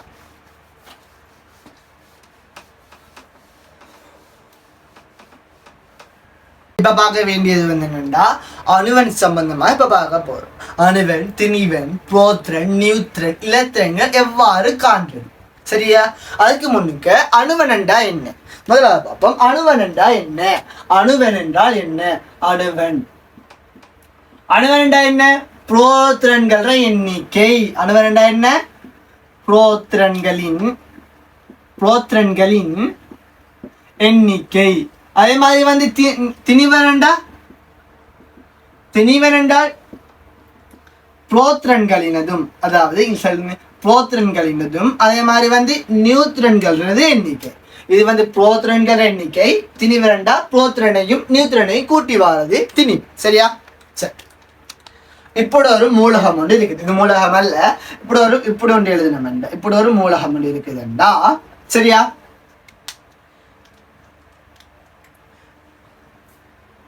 இதுல y x இந்த துணில எழுதுறதுக்கு என்ன பேர் சொல்றது? இந்த துணில எழுதுறதுக்கு என்ன பேர் சொல்றது? இது ஒரு மூலகம் என்று வச்சோம்டா அது கீழே ஒன்று எழுதுவோம், இதுக்கு மேல ஒன்று எழுதுவோம். சரியா? இப்ப நாங்க y சொல்றது என்னண்டா y x ரெண்டு இருக்குது. சரியா? இதுல இந்த எக்ஸ் எழுதிக்கிறது தானே. இது இந்த துணில என்னதை எழுதுறா? இந்த துணில நாங்க எழுதுறது வந்து அணுவனை எழுதுவோம். இந்த துணில என்னதை எழுதுவோம்? இந்த துணில கீழே எழுதுறது ஒன்று ஒரு எழுத்தா. உதாரணமா இது சும்மா தான். உதாரணமா இது ஒரு எழுத்துண்டு, இப்படி ஒன்று எழுத்துண்டு இருக்குது. இதுல நாங்க எழுதுறது என்னது? இந்த துணில எழுதுறது இந்த எக்ஸ் மாதிரி. இந்த துணில எழுதுறது என்னது? அணுவன். இந்த துணில எழுதுறது என்னது? அணுவன். அவ எக்ஸ் மாதிரி இந்த எழுதுற உள்ள ஒரு மூலகத்துல கீழே உள்ள இடது பக்கத்துல உள்ள கீழ் நோக்கி எழுதுறது என்னது? அதுக்கு சொல்ற பேர் வந்து அணுவன். சரியா? அதே மாதிரி ஒரு மூலகத்துல மேல் நோக்கிய திசையில மேல எழுதுறதுக்கு என்ன பேர் சொல்றதுண்டா? இந்த திசையில இந்த மேல எழுதுறதுக்கு என்ன பேர் சொல்றதுண்டா? மேல எழுதுறதுக்கு நாங்க சொல்றது திணிவெண் என்று சொல்லுவோம்.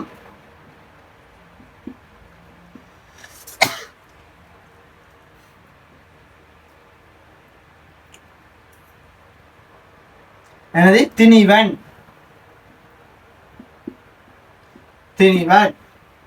சரியா?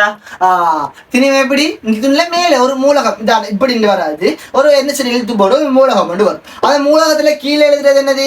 அணுவன். மேல எழுதுறது என்னது? மேல எழுதுறது திணிவன். உதாரணமா இதுல திணிவன் இருக்கு, இதுல சும்மா 40 இருக்குது. சரியா? அப்ப கீழே எழுதுறது என்னது? இதுல அணுவன் என்னது? அணுவன் வந்து 20, திணிவன் என்னது? 40. கீழே எழுதுறது ஒரு மூலகம் ஏதாவது ஒரு எழுத்துல அது கீழே எழுதுறது என்னது? அணுவன். எக்ஸ் கீழே எழுதுறது அணுவன்.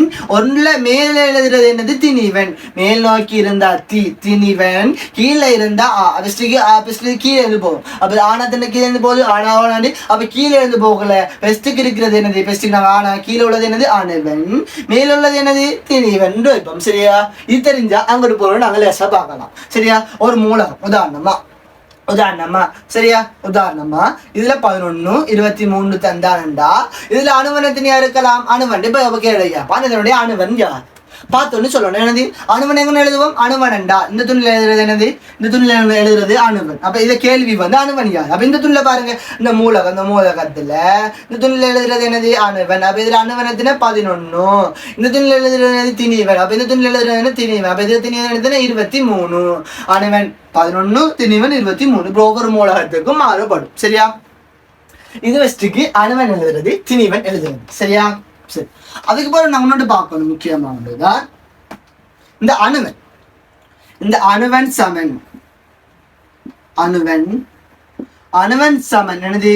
புரோத்திரன்களின் எண்ணிக்கை.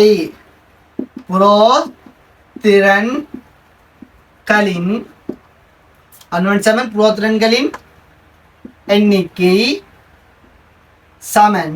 அணுவன் சமன் புரோத்திரன் எண்ணிக்கை. புரோத்திரன்கள் எண்ணிக்கை சமன் இலத்திரன்களின் எண்ணிக்கை. இலத்திரன்களின் எண்ணிக்கை. அணுவன் சமன் புரோத்திரன் எண்ணிக்கை. புரோத்திரன் எண்ணிக்கை சமன் என்னது? இலத்திரன்கள எண்ணிக்கை. இதை வச்சுதான் நாங்க என்ன செய்ய போறோம்? இப்ப கேள்வியை பார்க்க போறோம். அணுவன் சமன் புரோத்திரன்கள எண்ணிக்கை. புரோத்திரன் எண்ணிக்கை சமன் இலத்திரன்கள எண்ணிக்கை. அணுவன் சமன் புரோத்திரன் எண்ணிக்கை. புரோத்திரன் எண்ணிக்கை சமன் இலத்திரன்கள எண்ணிக்கை. அணுவன் சமன் என்னது? புரோத்திரன் எண்ணிக்கை. புரோத்திரன் எண்ணிக்கை சமன் இலத்திரன்கள எண்ணிக்கை என்று சொன்னோம். சரியா? அடுத்து அடுத்து நியூட்ரனை கேட்டானண்டா.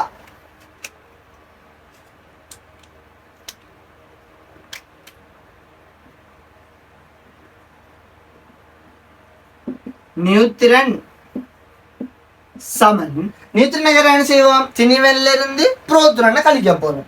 நியூட்ரனை கேட்ட என்ன செய்ய போறோம்? திணிவன்ல இருந்து எந்த கழிக்க போறோம்? புரோத்ரனை கழிக்க போறது. திணிவன்ல இருந்து புரோத்ரனை கழிக்க போறது என்னது? எங்கட இந்த நியூட்ரன். இந்த ரெண்டும் தான் எங்களுக்கு தேவை.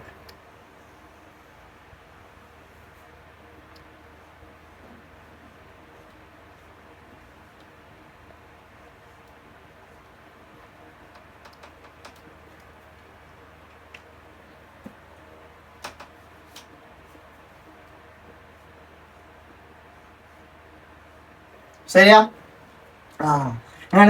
அணுவனை கேட்டான். அணுவன் தான் இதுல என்ன அணுவன் வந்துச்சோ அந்த அணுவன் தான் என்னது? புரோத்திரன்கள் எண்ணிக்கை. அந்த புரோத்திரன்கள் எண்ணிக்கை தான் என்னது? இலத்திரன்கள் எண்ணிக்கை. அப்போ உதாரணமா இதுல அணுவன் என்னது? எக்ஸ் தான். இதுல புரோத்திரன் என்னது? புரோத்திரனும் எக்ஸ் தான். இலத்திரன் என்னது? இலத்திரனும் எக்ஸ் தான். இந்த இப்படி ஒரு மூலத்தை வந்து கேள்வி கேட்டாங்கண்டா இதனுடைய அணுவன் யாது? அணுவனும் 20 தான். இதனுடைய புரோத்திரன் யாது? புரோத்திரனும் 20 தான். அதனுடைய இலத்திரன் யாது? இலத்திரனும் 20 தான். ஏன் எல்லாம் 20 தான் சொல்றோம்?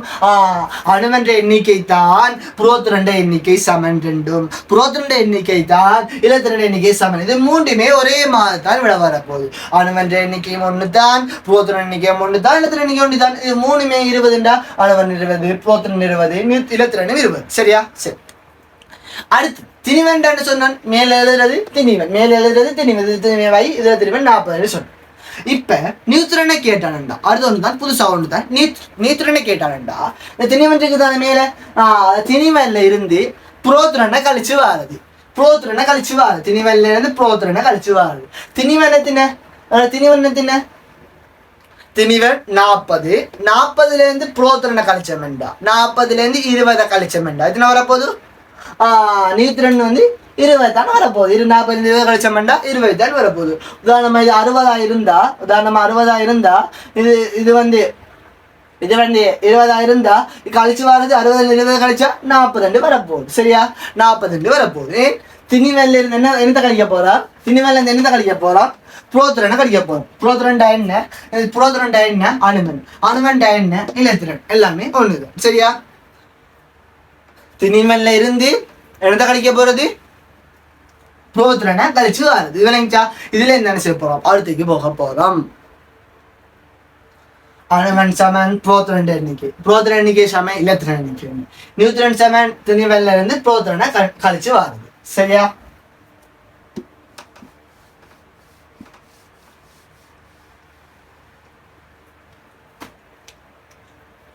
ஒன்னாவது சோடியம். ஒரு கேள்வி. சோடியம் 11 23. இதனுடைய அணுவன் திணிவன் புரோத்திரன் நியூட்ரன்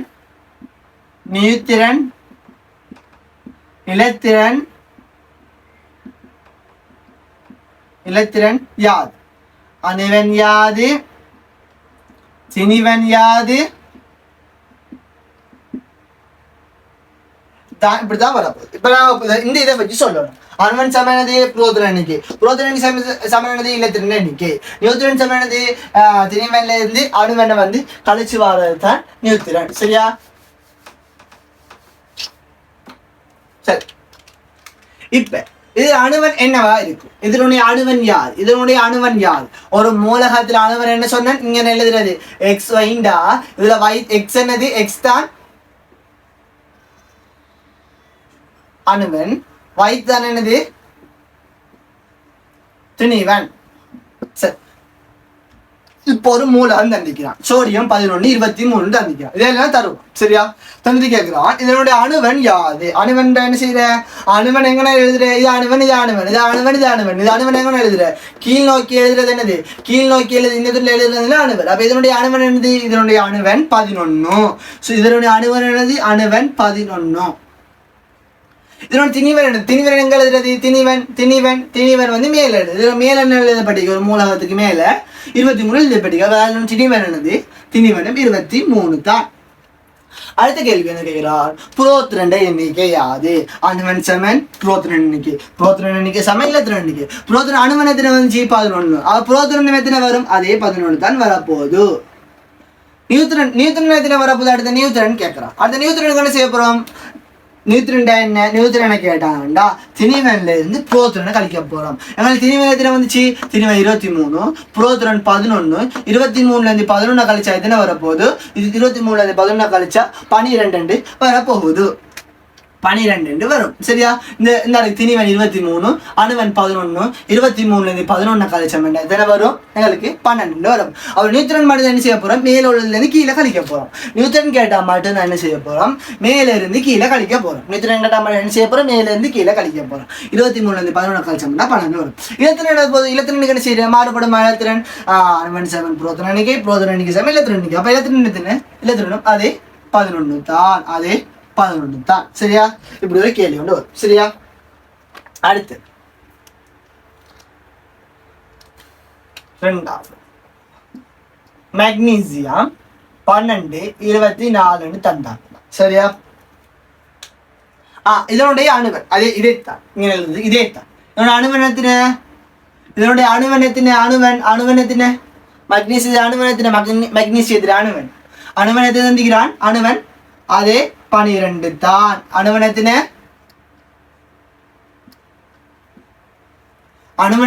ஒன்னாவது கேட்ட அணுவனத்தின அதே 12 தான் வரப்போது. கீழே எழுதுறது அணுவன். ரெண்டாவது திணிவன் மேல எழுதிக்கு எத்தனை வந்துக்கு? இதுல 23 திணிவன் வந்துக்கு, இதுல மேல எத்தனை வந்துக்கு? 24. அப்ப எத்தனை திணிவன்? 24.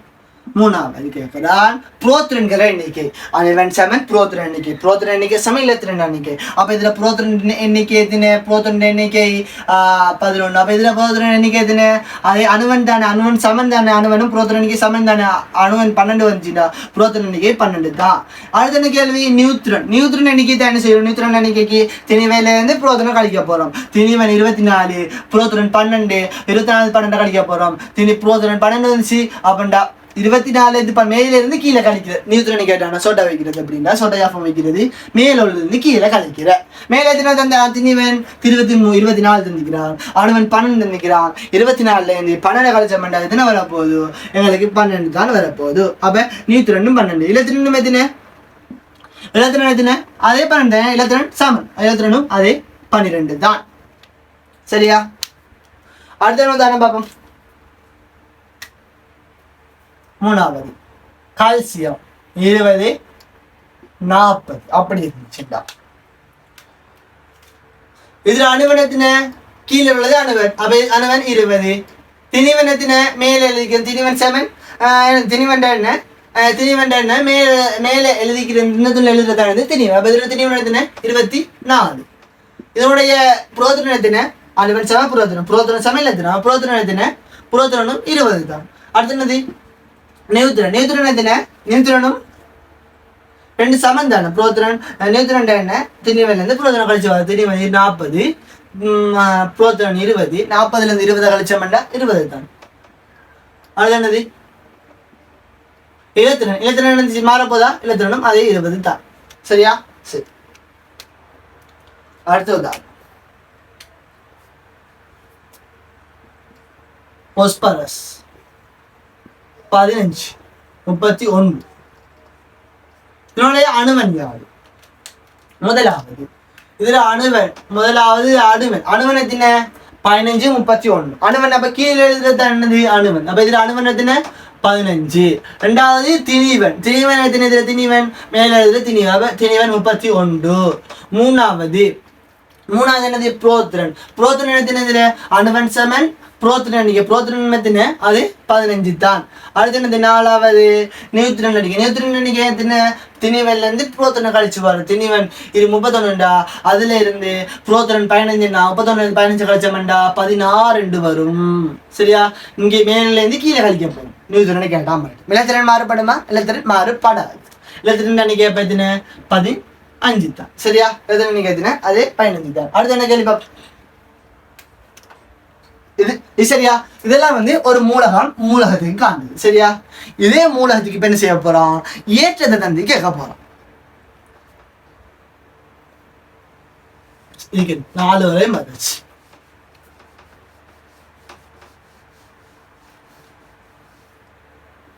அஞ்சாவது அதெல்லாம் சும்மா நாங்க பார்த்து எழுதுற மாதிரி இருந்துச்சு. இப்ப நாங்க பார்க்க போறோம் ஒரு ஏற்றம் வந்தா எவ்வாறு எழுதுற சரியா? சோடியம் தான் இதே எழுத சோடியம் 1123 சோடியம் பிளஸ் ஏற்றம் ஒன்று தாரம் சரியா? சோடியம் பிளஸ் ஒரு மேல ஒரு பிளஸ் ஏற்றம் ஒன்று தாரம். இப்ப இதனுடைய அணுவன் யாரு? இதனுடைய அணுவன் மாறுபடுமா? ஏற்றங்கள் வரும்போது அதனுடைய அணுவன்ல மாற்றம் ஏற்படாது, புரோத்திரன்கள்ல மாற்றம் ஏற்படாது. ஆனால் இலத்திரன்களை மட்டும்தான் என்ன மாற்றம் ஒன்று ஏற்படும். அது என்ன மாற்றம்னு பார்ப்போம் சரியா? அணுவனத்தின் அப்ப இதுல அணுவன் வந்து அது 11 தான், மாறுபடாது. திணிவனும் மாறாது, திணிவனும் அது 23 தான். அணுவனும் 11 தான், திணிவனும் 23 தான். புரோத்திரன் எண்ணிக்கை மாற்றம் ஏற்படுமா? புரோத்திரன் எண்ணிக்கையிலேயே மாற்றம் ஏற்படாது. புரோத்திரன் எத்தனை? அது 23 தான். 23 புரோத்திரன், திணிவன் தான் 23. புரோத்திரன் எத்தனை? அது 11 தான். 4வது எண்ணிக்கை நியூத்திரன். நியூத்திரன் எண்ணிக்கை என்ன செய்வோம்? நியூத்திரன் எண்ணிக்கை சேர்ந்து இடத்துல திணிவெல்ல இருந்து புரோத்திரன் எண்ணிக்கை கழிக்க போறோம். திணிவன் திணிவெல்ல இருந்து புரோத்திரன், திணிவன் 23, புரோத்திரன் 11, 23 11 கழிச்சா 12. அது மாறுபடுமா? மாறுபடாது. ஆனா இப்ப மாறுபட போறது வந்து ஒன்று தான். இலத்திரண்ட எண்ணிக்கை மட்டும் என்ன செய்ய போகுதுண்டா மாறுபடும். அது ஏன் மாறுபடுதுண்டா? இலத்திரன் எண்ணிக்கை எதுன்னு? இதனோட இலத்திரன்கள் எண்ணிக்கை எதுன்னு? இதுல ஒரு பிளஸ் வந்துருக்கு. என்ன வந்திருக்கு? ஒரு பிளஸ் வந்து என்ன செய்வோம்? ஒன்றை வந்து இலத்திரன் எண்ணிக்கையிலேருந்து 1 கழிப்போம். ஒரு மைனஸ் வந்து என்ன செய்வோம்? எத்தனை மைனஸ் வருது? 1 கூட்டுவோம். ஒரு பிளஸ் வந்தா 1 கழிப்போம். என்னத்திலேருந்து கழிப்போம்? இலத்திரன்கள் எண்ணிக்கையிலிருந்து மாத்திரம் கழிப்போம்.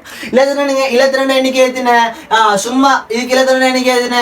11. இதுல இலத்திரன் எண்ணிக்கை எத்தனை? 11 தானே? அதே மாதிரி தானே இலத்திரன் எண்ணிக்கை 11. ஆனா இதுல என்ன வந்திருக்குது? ஒரு பிளஸ் வந்திருக்குது. ஒரு பிளஸ் வந்துச்சுண்டா என்ன செய்வோம்டா? 1 கழிப்போம். ஒரு பிளஸ் வந்தா 1 கழிப்போம். ஒரு மைனஸ் வந்தா 1 கூட்டுவோம். ஒரு பிளஸ் வந்துக்கிறதால 1 கழிச்சு எத்தனை எழுத போறோம்? 10 எழுத போறோம்.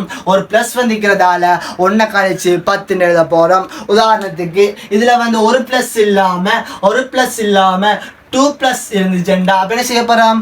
ஒரு பிளஸ் வந்ததால 1 கழிச்சோம். 2 பிளஸ் வந்தா இந்த 2 கழிச்சு எத்தனை எழுதுவோம்? 2 கழிச்சு 9 எழுதுவோம். 2 பிளஸ் வந்துருந்தா 11 2 கழிச்சா 2 கழிச்சா 9 தானே. ஒரு பிளஸ் வந்ததால 11 1 கழிச்சா 10. இப்ப இதுல 5 பிளஸ் வந்துச்சு என்ன செய்வோம்? 3 பிளஸ் வந்துச்சுண்டா என்ன செய்வோம்? 11 3 கழிக்க பிளஸ் வந்து என்ன செய்ய போறோம்? 3 கழிக்க போறோம். 11 3 கழிச்சா எத்தனை?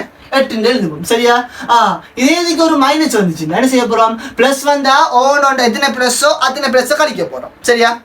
என்னத்துல கழிக்க போறோம்? புரோத்திரன் இதுல எல்லாம் நியூத்திரன்ல எல்லாம் மாற்றம் ஏற்படாது. இலத்திரன்ல மட்டும்தான் மாற்றம் ஏற்படும். இலத்திரன்ல மட்டும்தான் கழிக்க போறோம். அப்ப இதுல இலத்திரன்ல ஒரு மைனஸ் வந்து என்ன செய்ய போறோம்? பிளஸ் வந்தா 1 கழிச்சிட்டு வந்தோம். 2 பிளஸ் வந்தா 2 கழிச்சோம். 3 பிளஸ் வந்தா 3 கழிச்சோம். 5 பிளஸ் வந்தா 5 கழிச்சோம் சரியா? ஆனா இப்ப மைனஸ் வந்து இருக்குது. மைனஸ் வந்து என்ன செய்ய போறோம்? 1 கூட்ட போறோம். ஒரு மைனஸ் வந்து இருக்குது. அப்ப ஒரு மைனஸ் வந்து இருக்குது. அப்ப இதுல அணுவன் இதுல இலத்திரன் 11, இதுல இலத்திரன் 11. ஆனா அதுல ஒரு மைனஸ் வந்துக்கிறதால 1 கூட்ட வேண்டி வரும். அப்ப அதோட இலத்திரன் 12 மாறும். அது இலத்திரன் எத்தனையா மாறும்? 12 மாறும். இதுல உதாரணமா 2 மைனஸ் வந்துட்டு 2 மைனஸ் போட்டிக்கிறான். இதுல எத்தனை மைனஸ் போட்டிக்கிறான்? 2 மைனஸ் போட்டிக்கிறான். அப்ப 2 மைனஸ் வந்துட்டு அப்ப என்ன செய்ய போறோம்? 2 கூட்ட போறோம். அப்ப 11 இலத்திரன் 11 இலத்திரன் 11ல இருந்து 2 கூட்டினோம்டா 13 இலத்திரனா வரும். இதுல வந்து உதாரணத்துக்கு 5 மைனஸ் வந்துட்டு எத்தனை மைனஸ் வந்துட்டு? 5 மைனஸ் வந்துட்டு அப்ப என்ன செய்ய போறோம்? மைனஸ் வந்து என்ன செய்வோம்? எத்தனை மைனஸோ அதனை கூட்ட போறோம். 5 மைனஸ் 5 கூட்டினோம்டா 11 5 கூட்டினோம்டா 16 வரப்போகுது. அப்ப இதனுடைய இலத்திரன் யாது? 16 வரும். எத்தனை மைனஸோ அத்தனை மைனஸை கூட்ட போறோம். இப்ப எங்களுக்கு இந்த கேள்வி எத்தனை இருந்துச்சு? எங்கள்கிட்ட இந்த கேள்வியில சோடியம் பிளஸ் தான் இருந்துச்சு. சோடியம் பிளஸ் அப்ப அணுவன் மாறல்ல, திணிவன் மாறல்ல, புரோத்திரன் மாறல்ல, நியூத்திரன் மாறல்ல. எங்களுக்கு மாற போறது இலத்திரன். அப்ப இலத்திரன் என்ன செய்ய போறோம்? இலத்திரன் மேல இருந்து கழிச்சோம். இலத்திரன் சமம் என்னது? இலத்திரன் சமம் அணுவன், அணுவன் சமம் இலத்திரன். அப்ப இது இலத்திரன் 11 கண்டுட்டோம். இலத்திரன் 11 கண்டுட்டோம். ஒரு பிளஸ் வந்து என்ன செய்ய போறோம்? ஒன்றை கழிக்க போறோமா கூட்ட போறோமா? ஒன்றை கழிக்க போறோம். ஒன்றை கழிச்சா இலத்திரன் எத்தனை? 10. ஒரு மைனஸ் வந்திருக்க ஒண்ணு கூட்டிட்டு இருப்போம். அப்ப 12 வந்துருக்கு. மைனஸ் வந்திருந்தா எங்களுக்கு பிளஸ் வந்துருக்கிறதால ஒன்னும் கழிக்க போறோம். சரியா? சரி. அடுத்த 6வது மெக்னீசியம் 12 24 மேல 2+ வந்துருக்கு. அப்ப இதுல அணுவன் எத்தனை? இதனுடைய அணுவன் அதே 12 தான். திணிவன் 24 தான். புரோத்திரன் மாறுபடுமா? புரோத்திரன் மாறுபடாது. புரோத்திரனும் 12 தான். நியூத்திரன் என்ன செய்ய போறோம்? நியூத்திரன் மாறுபடுமா? 24 12 கழிக்க போறோம். திணிவன்ல இருந்து புரோத்திரன் கழிக்க போறோம். திணிவன்ல புரோத்திரன் கழிச்சோம்னா அதே 12 தான். 5வது இலத்திரன் ஏற்றம் வந்தால் மாத்திரம் தான் என்ன செய்ய போகுது? இலத்திரன்ல சின்ன ஒரு மாற்றம் ஒன்று வரப்போகுது. ஏற்றம் எத்தனை வந்துக்குது? 2+ வந்துக்குது. பிளஸ் வந்தா என்ன செய்ய சொன்னேன்? ஒன்றை கழிக்கணும். ஒரு பிளஸ் வந்தா ஒன்றை கழிக்க போறோம். 2+ வந்தா 2 கழிக்க போறோம். ஒரு மைனஸ் வந்தா ஒன்றை கூட்ட போறோம். 2- வந்தா எத்தனை மைனஸ் அத்தனை கூட்ட போறோம். சரியா? எங்களுக்கு வந்து என்ன வந்து பிளஸ் வந்தா என்ன செய்ய போறோம்? கழிக்கணும். அப்ப எங்களுக்கு இலத்திரன் எத்தனை? இலத்திரன் 12. 2+ வந்துக்குது. 2+ வந்துக்குது என்ன செய்ய போறோம்? 2 கழிக்க போறோம். அப்ப எங்களோட 12ல இது 2 கழிச்சோம்டா அதோட இலத்திரன் 12 வரப்போகுது. 12 வரும் இல்ல. சும்மா பார்த்து பிளஸ் வராம இருந்தா விட 12 தான். எங்களுக்கு கேள்வி தந்திக்கிறான் 2+ தந்துட்டான். மெக்னீசியம் 2+ தந்திக்கிறான். சரியா? மெக்னீசியம் 2+ தந்ததால மெக்னீசியம் 2+ தந்ததால என்ன செய்ய போறோம்? எங்களுக்கு இந்த விட வராது. அப்ப என்ன வரப்போகுது? 2+ வந்ததால என்ன செய்ய போறோம்? அவரோட இலத்திரன் எண்ணிக்கை 12. அதுல இருந்து 2 கழிக்க போறோம். 2 கழிச்சோம்டா எத்தனை? 12ல இருந்து 2 கழிச்சோம்டா அவங்களுக்கு விட வரப்போகுது 10 தான் வரப்போகுது. சரியா?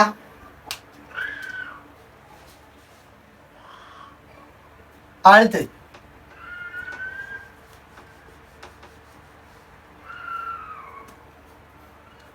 லாஸ்ட் ஒன்று பார்ப்போம். எத்தனை? 6 5 6 7 7வது ஒன்று பார்ப்போம். Last oxygen 8 16 2-. சரியா? சரி. இதுல அணுவனத்தின் இதனுடைய அணுவனத்தின் இதுல அணுவன் எப்படி பாக்குற? லேஸ் இதுல பார்த்தோன்னே விட சொல்லணும். இதுக்கு என்ன சரி? பார்த்தோன்னே விட சொல்ல யோசிக்கலாம், எழுதுக்கலாம்.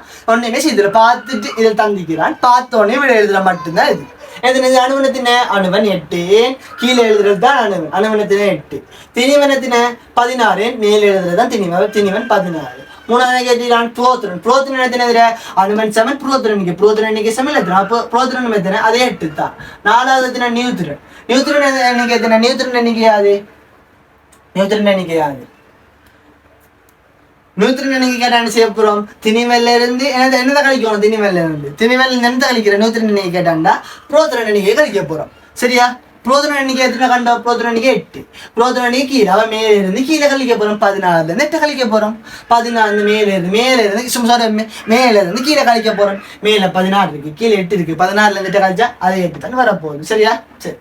அடுத்து லாஸ்டா என்னது? இலத்திரன் எண்ணிக்கை யாரு? இலத்திரன் எண்ணிக்கை தானே கேட்கிறான்.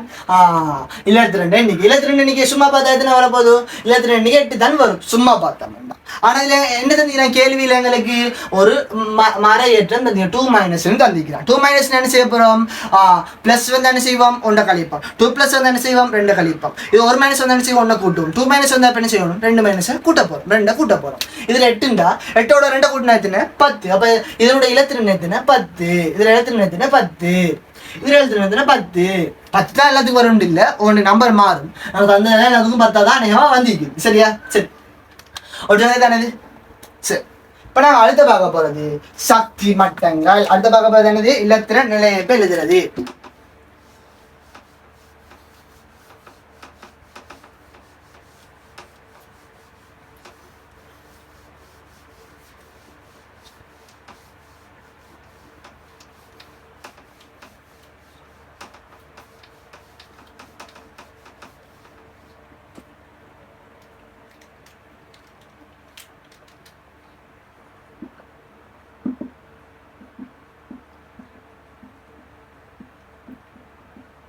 இலத்திரன் நிலையமைப்பு. இலத்திரன் நிலையமைப்பு என்ன? சக்தி மட்ட அடிப்படையில் இலத்திரன்களை எழுதும் தொடர்கள். அப்படி இலத்திரன் நிலையமைப்பு என்ன?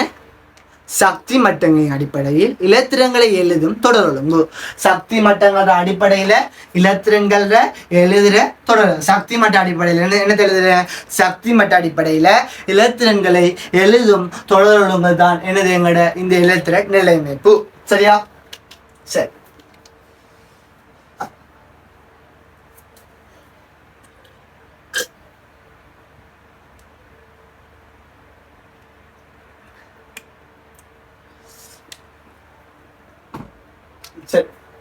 இலத்திரன் என்னது? சக்தி மட்ட அடிப்படையில இலத்திரன்கள்ல எழுதுற தொடர் ஒழுங்கு தான் என்னது எங்கட இந்த இலத்திர நிலையம். இலத்திர நிலையம் என்னது? சக்தி மட்ட அடிப்படையில இலத்திரன்கள்ல எழுதுற தொடர் ஒழுங்கு. உதாரணமா சக்தி மட்டம். எத்தனை சக்தி மட்டம் வேண்டா? சக்தி மட்டம் 1 2 3 4. எங்களுக்கு 4 சக்தி மட்டங்கள் காணப்படும்.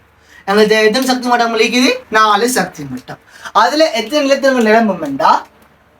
முதலாம் சக்தி மட்டத்துல 2 இலத்திரங்கள் நிரம்பும். 2ஆம் சக்தி மட்டத்துல 8 இலத்திரங்கள் நிரம்பும். 3ஆம் சக்தி மட்டத்துல 18 இலத்திரங்கள் நிரம்பும். 4ஆம் சக்தி மட்டத்துல 32 இலத்திரங்கள் எங்களுக்கு நிரம்புமா? சரியா? சரி. இலத்திர நிலையம் என்ன? சக்தி மட்ட அடிப்படை. அதே இலத்திர நிலையம் என்னது? இலத்திர நிலையம் என்னது? சக்தி மட்ட அடிப்படையில் சக்தி மட்ட அடிப்படையில் இலத்திரன்களை எழுதும் தொடர் ஒழுங்கு தான் தொடர் ஒழுங்கு இலத்திர நிலையமைப்பாகும். இலத்திர நிலை அமைப்பாகும். சக்தி மட்ட அடிப்படை இலத்திரங்கள் எழுதும் தொடர் ஒழுங்கு. சக்தி மட்ட அடிப்படையில் இலத்திரங்கள் எழுதும் தொடர் ஒழுங்கு தானது இலத்திர நிலை அமைப்பாகும். சரியா? முதலாவது சக்தி மட்டத்துல நிரம்பக்கூடிய இலத்திரன்களை எண்ணிக்கை சக்தி மட்டம்.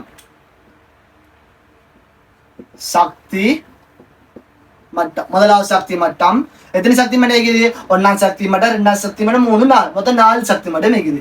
நிரம்பக்கூடிய இது என்னது? நிரம்பக்கூடிய இலத்திரன்கள் எண்ணிக்கை. நிரம்பக்கூடிய இலத்திரன்களின் எண்ணிக்கை.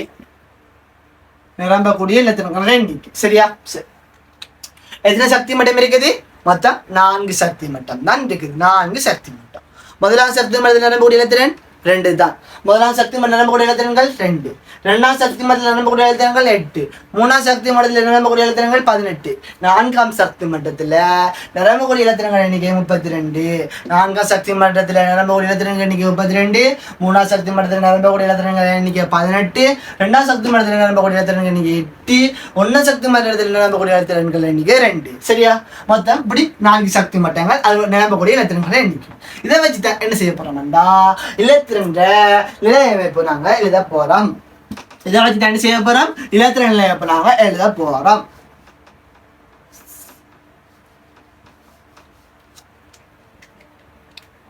என்னது? முதலாம் சக்தி மட்டத்தில் நிரம்பக்கூடிய இலத்திரன்கள் எண்ணிக்கை எத்தனை? முதலாம் சக்தி மட்டத்தில் நிரம்பக்கூடிய இலத்திரன்கள் எண்ணிக்கை 2. 2ஆம் சக்தி மட்டத்துல 8. 3ஆம் சக்தி மட்டத்துல 18. 4ஆம் சக்தி மட்டத்துல 32. இதுக்கு இப்படி சொல்லுவோம். எழுத்துல சொல்றா முதலாம் சக்தி மட்டத்துக்கு கேன்னு சொல்லுவான். 2ஆம் சக்தி மட்டத்துக்கு KL. 3ஆம் சக்தி மட்டத்துக்கு M என்று சொல்லுவான். KLM. 4ஆம் சக்தி மட்டத்துக்கு N என்று சொல்லுவோம். சரியா? இப்படி இதை நாங்க மேலும் சொல்றது எழுத்துக்கள்லாம் சொல்லலாம். முதலாம் சக்தி மட்டம். முதலாம் சக்தி மட்டத்தில் நிரம்பக்கூடிய இலத்திரன்கள் எண்ணிக்கை. முதலாம் சக்தி மட்டத்தில் நிரம்பக்கூடிய இலத்திரன்கள் எண்ணிக்கை 2 தான். 2ஆம் சக்தி மட்டத்துல 8. 3ஆம் சக்தி மட்டத்துல 18. 4ஆம் சக்தி மட்டத்துல 32. சரியா? இப்ப இலத்திர நிலையப்ப நாங்க எவ்வாறு? அதுக்கு முன்னுக்கு எங்களுக்கு 20 மூலகம் பாடமா இருக்கும். 20 மூலகங்கள்.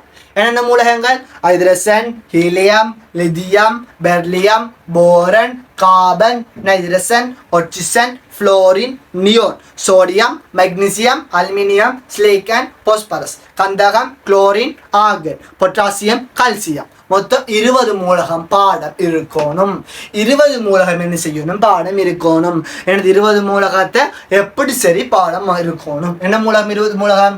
Hydrogen, helium, lithium, beryllium, boron, carbon, nitrogen, oxygen, fluorine, neon, sodium, magnesium, aluminium, silicon, phosphorus, கந்தகம், குளோரின், ஆர்கன், பொட்டாசியம், கால்சியம். எப்படி செய்யணும்? இந்த 20 மூலகம் என்ன செய்யணும்? பாடமா இருக்கணும். அல்லது இந்த 20 மூலகத்தை பாட்டாக சரி மாற்றி என்ன செய்யணும்? இந்த 20 மூலகமும் பாடம் இருக்கணும். எத்தனை மூலகங்கள்? 20 மூலகங்கள். 20 மூலகங்கள். முதலாவது என்னது? முதலாவது ஹைட்ரஜன். இரண்டாவது ஹீலியம், மூணாவது லிதியம், நாலாவது பெர்லியம், அஞ்சாவது போரன், ஆறாவது கார்பன், ஏழாவது hydrogen, helium, lithium, beryllium, boron, carbon, nitrogen, எட்டாவது கார்பன், ஹைட்ரஜன், ஆக்சிஜன், ஒன்பதாவது ஃப்ளோரின், பத்தாவது நியான், 11வது சோடியம், 12வது மக்னீசியம், 13வது அலுமினியம், 14வது சிலிக்கான், 15வது கந்தகம், 16வது சோடியம், மக்னீசியம், அலுமினியம், சிலிக்கனுக்கு அப்புறம் பாஸ்பரஸ், கந்தகம், குளோரின், ஆர்கன், பொட்டாசியம், கால்சியம். சரியா? 16, 17, 18, 19, 20. இந்த 20 மூலகம் ஓருக்கு பாடம் இருக்கும். சரியா? Hydrogen, helium, lithium, beryllium, boron, carbon, nitrogen, oxygen, fluorine, neon, sodium, magnesium, aluminium, silicon, phosphorus, கந்தகம், குளோரின், ஆர்கன், பொட்டாசியம், கால்சியம். 20 மூலகம் பாடம் இருந்தா இந்த பாடம் லேஸ். 20 மூலம் கட்டாயம் பாடம் இருக்கும். இதுல எப்படி இலத்திர நிலைப்பு எழுது? சரியா? எப்படி இலத்திர நிலைப்பு எழுதுறேன்னு பார்ப்போம். முதலாவது என்னது? ஹைட்ரஜன் என்ன சொன்னேன்? இந்த ஓர்டர் தான் அதோடைய இலத்திரன். இதுல எழுத்துன அணுவன் எழுத்துன ஹைட்ரஜன் எத்தினது? அதில் அணுவன் எண்ணிக்கை, அதோட எண்ணிக்கை தான் இது. இதில் அணுவன் 11, அணுவன் 2, அணுவன் 3, 4, 5, 6, 7. நாங்கள் சோடியம் எத்தனை எழுதணும்? மேற்கொண்டு அந்த கேள்வியில் சோடியம் 11 எழுதணும். சோடியம் எத்தனை எழுதணும்? சோடியம் 11, 23 எழுதணும். சோடியம் எத்தனை இருக்கு பாருங்க? சோடியம் 11 தான் இருக்கு. அது அணுவன் தான். அதுக்கு நம்ம நாங்கள் பாடமாக்கிற 11வது வாரம் தான் அதில் அணுவன். அப்போ சோடியம் எத்தனை 11 எழுதணும். அதுக்கு முன்னாடி அந்த கேள்வியில் பார்த்தா மக்னீசியம் 12, 24 எழுதணும். 12, 24 எழுதணும். மக்னீசியத்துக்கு அணுவன் எத்தனை? 12. மக்னீசியம் 12வது இருக்கு. மக்னீசியம் 2வது இருக்கு. அதே மாதிரி எழுதணும் கால்சியம் 20, 40 எழுதணும். கால்சியம் இந்த 20வது கால்சியம் வரும். இந்த ஓர்டருக்கு பாடம் பார்க்கணும். 1லேருந்து 20 வரைக்கும் ஓர்டருக்கு இருக்கும். சரியா? பாஸ்பரஸ் எழுதணும். பாஸ்பரஸ் எத்தனை எழுதணும்? 15, 31 எழுதணும். இந்த 15 இருக்கு. சரியா? இந்த ஓர்டருக்கு என்ன செய்யணும்? பாடம் ஆக்கணும். ஒன்றாவதுண்டா அது எழுதணும். இப்போ 15வது தெரியும் கேட்டானா பாஸ்பரஸ் தெரியணும். 10வது என்னென்னு கேட்டானா நியோன் தெரியணும். இப்போ 9வது என்னென்னு கேட்டானா ஃப்ளோரின் தெரியணும். 6வது என்னென்னு கேட்டாண்டா கார்பன் தெரியணும். 8வது என்ன கேட்டாண்டா ஒட்சன் தெரியணும். 13வது என்னென்னு கேட்டாண்டா அலுமினியம் தெரியணும். 15வது என்ன கேட்டாண்டா பாஸ்பரஸ் தெரியணும். 20வது என்ன கேட்டாண்டா கால்சியம் தெரியணும். 18வது என்ன கேட்டாண்டா ஆர்கன் தெரியணும். சரியா? சரி. எப்படி இல்லத்திருந்தேன் இப்போ எழுதுறது? முதலாவது சக்தி மட்டத்தில் நிரம்பக்கூடிய இலத்திரன் எண்ணிக்கை எத்தனை? முதலாவது சக்தி மட்டத்தில் நிரம்பக்கூடிய இலத்திரன் எண்ணிக்கை, முதலாவது சக்தி மட்டத்தில் நிரம்பக்கூடிய இலத்திரன்கள் சக்தி மட்டத்தில் நாங்கள் இப்படியும் பார்க்கலாம். சரியா? உதாரணமா சக்தி மட்டம் இது எப்படி இருந்தா பாஸ்பரஸ் வெப்பம்,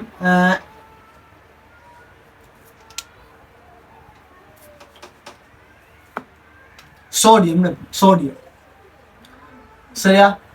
சோடியம் முதலாவது எத்தனை நிரம்பும்? சோடியம்டா. முதலாவது எத்தனை நிரம்பும்? சோடியம்டா. முதலாவதுல 2 நிரம்பும். அதை பார்ப்பேன். அதை எழுதிட்டு இதை பார்ப்போம். சரியா? இதையும் பார்க்கணும். சரியா? பார்ப்போம். இது சொன்ன போதான் அது வேணும். சரி, இதுல எழுதுன எப்படி எழுதுற?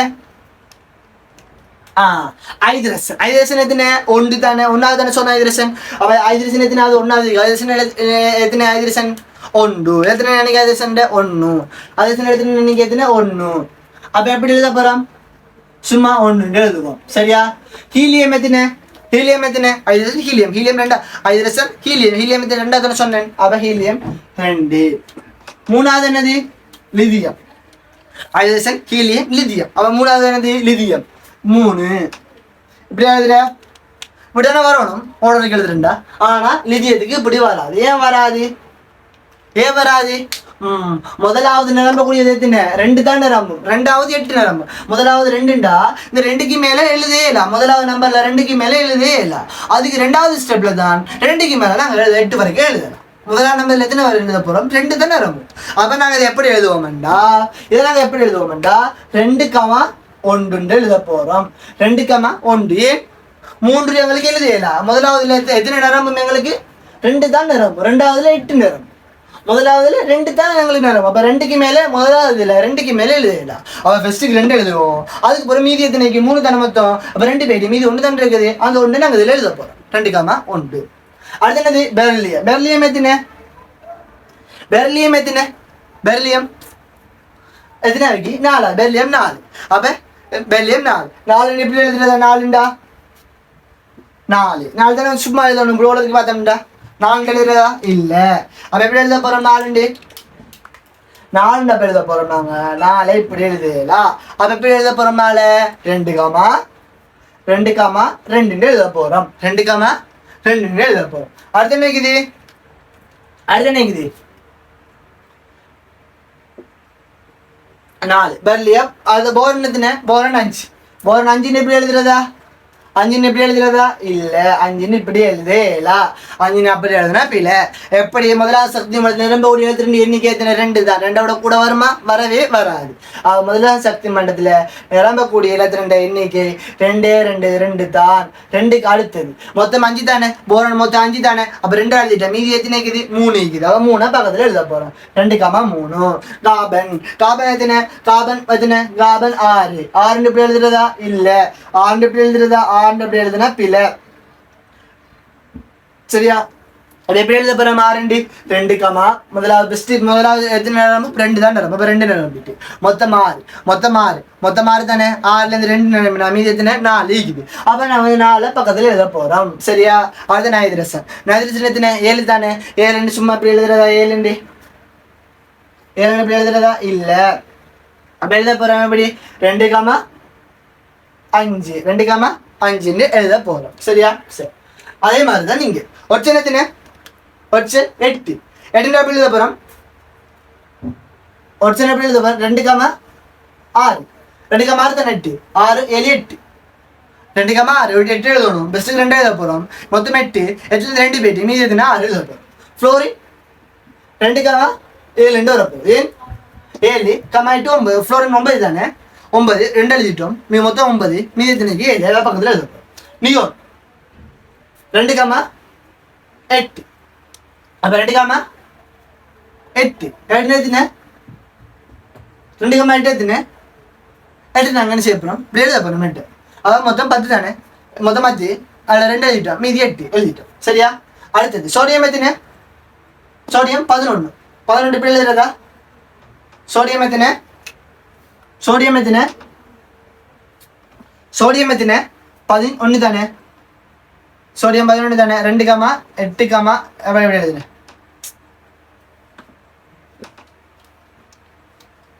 சோடியம் எத்தனை? 11 தானே. 2, அப்போ 11 2 போயிட்டு அப்போ எத்தனை? மீதி 9 தான் இருக்குது. அப்போ 9 பக்கத்தில் எழுதுறதா? அப்படி 9 இல்லை. பக்கத்தில் அப்படி 9 எழுதுனா பிள்ளை. பக்கத்தில் எப்படி 9 எழுதுனா வேண்டாம் பிள்ளை. ஏன் பிள்ளை? சரிதானே. 2 மொத்தம் எத்தனை? சோடியம் 11 மொத்தம் இருக்குது. அதுலேருந்து 2 போயிட்டு முதலாம் சத்தியமெண்ட் 2ன்னு தெரியும். அப்போ 2 போனால் மீதி எத்தனை? 9. அப்போ 9 எழுதணும். இல்லை. ஏன்? முதலாம் சக்தி மண்டலத்தில் நிரம்பக்கூடிய இலத்திரன் எண்ணிக்கை எத்தனை? 2 தான். அப்போ 2 சரி.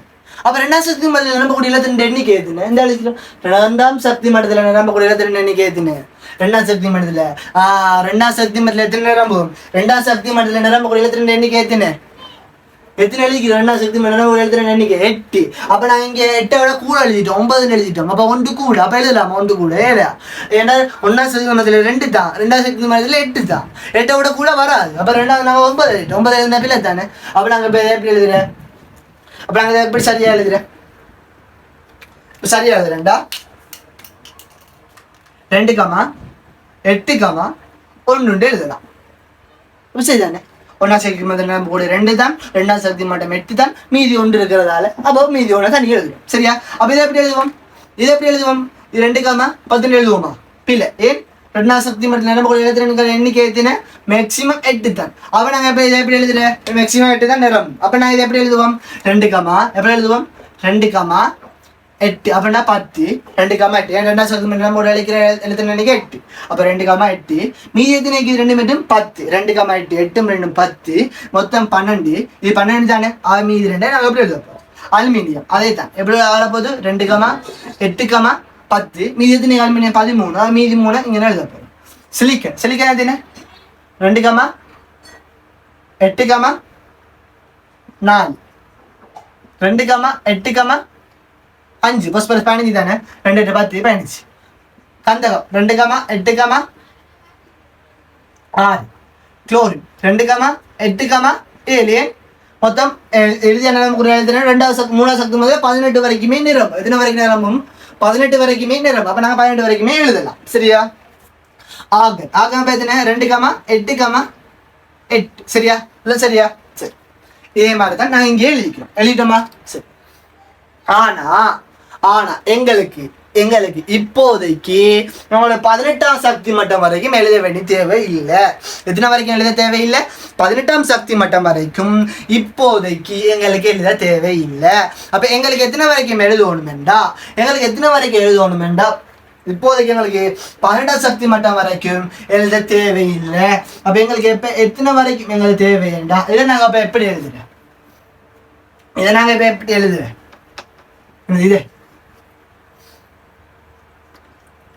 இப்போ எப்படி எழுதுறேன்? பொட்டாசியம். சரியா? பொட்டாசியம் எப்படி எழுதுவோம்? 2, 8. அப்போ 10. பொட்டாசியம் 19. மீதி அப்போ எத்தனை? 9. ஏன் 9 எழுதணும்? ஏன் 9ண்டா மொத்தம் எத்தனை? எங்களுக்கு 3ஆம் சக்தி மட்டத்தில். அப்போ எங்களுக்கு 3ஆம் சக்தி மட்டத்தில் 18 நிரம்பும். எனவே நாங்கள் 9 எழுதிக்கிறோம். அப்போ சரிதானே? ஆனா எங்களுக்கு 2 மூலகத்துக்கு விதிவிலக்கு இருக்குது. 20 வரைக்கும் தான் எங்களுக்கு தேவை. அப்படி என்றா 20 வரைக்கும் தான் சிலபஸ் உட்பட்டது. அப்படி என்றா எங்கட இதுக்கு மட்டும் என்ன செய்ய போறோம்டா? 3ஆம் சக்தி மட்டத்திலையும் நிரம்பக்கூடிய இலத்திரன்கள் 9 வச்சு தான் நாங்கள் இதுக்கு எழுத 8 வச்சு தான் நாங்கள் இதுக்கு எழுத போறோம். எப்படி? எங்களுக்கு முதல்ல 3ஆம் சக்தி மண்டலம் நம்ம கூட இலத்திரன்கிற எண்ணிக்கை 18 தான். அப்படி பார்த்தா இது சரிதான். 2, 8, 9. ஏண்டா 9 என்னது? 9 என்னது? அது 18 உள்ளடங்கு தானே. அப்ப அது சரி. ஆனா எங்களுக்கு நிறைய மூலகம் இல்லையே. 2 மட்டும் தானே. அப்படி வர போது எங்களுக்கு 20 மூலகம் தானே தேவை. அதால விதிவிலக்குக்கு 2 மூலகத்தை மட்டும் நாங்க அதனுடைய 3ஆம் சக்தி மட்டத்தில் நிரம்ப கூட இலத்திரன் 8 வச்சு தான் எழுத போறோம். அப்ப 2 மட்டும் தான் வித்தியாசம். ஒரு விதிவிலக்கு ஒன்று இருக்குது. எனக்கு அந்த 2 இருக்குது. அப்ப இதுல 3ஆம் சக்தி மட்டத்தில் நிரம்பக்கூடிய எத்தனை எடுக்க போறோம்? 8 தான் எடுக்க போறோம். எத்தனை எடுக்க போறோம்? 9 எடுப்போமா? இல்லை, எங்களுக்கு 2 விதிவிலக்கு. அந்த 2க்காக மட்டும்தான் நாங்க இது செய்ய போறோம். 2 எங்களுக்கு மீதி தேவைப்படாது. அப்ப 2க்காக மட்டும் அது வராது. அதை நாங்க எப்படி எழுத போறோம்டா? 2, 8, 1. 3ஆம் சக்தி மண்டலம் கூட எழுதி 1 இருந்தா எடுக்க போறோம். 8, 8, 1. 3ஆம் சக்தி மண்டலம் கூட எழுதி 8 இருந்தா எடுக்க போறோம். இப்ப அந்த 2 மூலகத்துக்கு விதிவிலக்கு மட்டும், மற்றதுக்கு அல்ல. ஆனா கேள்வியில வந்தா நாங்க எழுத போறோம். முதலாவது சக்தி மட்டத்தில் நிரம்பக்கூடியது 2 தான். 2ஆம் சக்தி மட்டத்தில் நிரம்பக்கூடியது 8 தான். 3ஆம் சக்தி மட்டத்தில் நிரம்பக்கூடியது 18 தான். 4ஆம் சக்தி மட்டத்தில் நிரம்பக்கூடியது 32 தான். கேள்வியில வந்துச்சுண்டா. ஆனா நாங்க 2 மூலகத்துக்கு எங்களை சிலபஸ்க்கு உட்பட்டு எப்படி செய்ய போறோம்டா? விதிவிலக்குக்கு 2 மூலகத்தை 3ஆம் சக்தி மட்டத்தில் நிரம்பக்கூடிய இலத்திரன் 8 வச்சு தான் நாங்கள் எழுத போறோம். ஏன் நாங்கள் 2 மூலம் தானே வித்தியாசமா இருக்குது. அதுக்காக நாங்கள் 18 வச்சு தேவையில்லை. அதுக்காக 2 விதிவிலக்குக்கு மட்டும் இவ்வாறு தான் நாங்கள் இதுக்கு எழுதுறேன். சரியா? அப்படி பார்த்தா இதுக்கு எப்படி எழுத போறோம்? 2, 8, 10 எழுதுவோமா? இல்ல, பிழை. 2, 8, 10 எழுதுனா சரியா? பிழை. ஏன் பிழை? அது ஏன் பிழை? விதிவிலக்காக 2 மூலகத்தையும் பொட்டாசியத்தையும் கல்சியத்துக்கு மட்டும் என்ன செய்ய போகலாம். இறுதியா அதனுடைய 3ஆம் சக்தி மட்டத்தில் நிரம்ப கூடிய இலத்திரன் 8 தான் வச்சு விதிவிலக்கு மட்டும் வச்சு எழுத போறோம். மற்றதுக்கெல்லாம் அப்படி இல்லை. கேள்வியில கேட்டால் கூட 3ஆம் சக்தி நிரம்ப கூடிய இலத்திரம் 18 தான் எழுத போறோம். 4ஆம் சக்தி 32 தான் எழுத போறோம். சரியா? ஆனா இது இலத்திர நினைப்பு எழுதக்கல மட்டும் அந்த 2 மூலகத்துக்கு நாங்கள் வித்தியாசமா எழுதுறோம். விதிவிலக்கு அது 2 விதிவிலக்கு. அப்ப இப்ப எழுத போறோம் 2, 8, 2, 8 10 மொத்தம் 20. அது 3ஆவது 8. அப்பண்டா 2, 8, 8 8 8 மீண்டும் 10 18 1 19. அப்ப 2, 8 10 10 மீண்டும் 18 மீதி அப்ப 2 எழுதப்படும். 18, 2 20. சரியா? 2, 8, 8, 2. சரியா? அவ்வளவு நான் எப்படி இது 20 மூலகத்துக்கும் இலத்திர நிலைப்பை எழுதுது. இந்த 20 மூலகம் என்ன செய்யணும்? பாடம் எடுக்கணும். பாடம் இருந்தால் இலத்திர நிலைப்பை தானா எழுதலாம். பாடம் இலத்திர நிலைப்பை என்ன செய்யலாம்? தானா எழுதலாம். சரியா?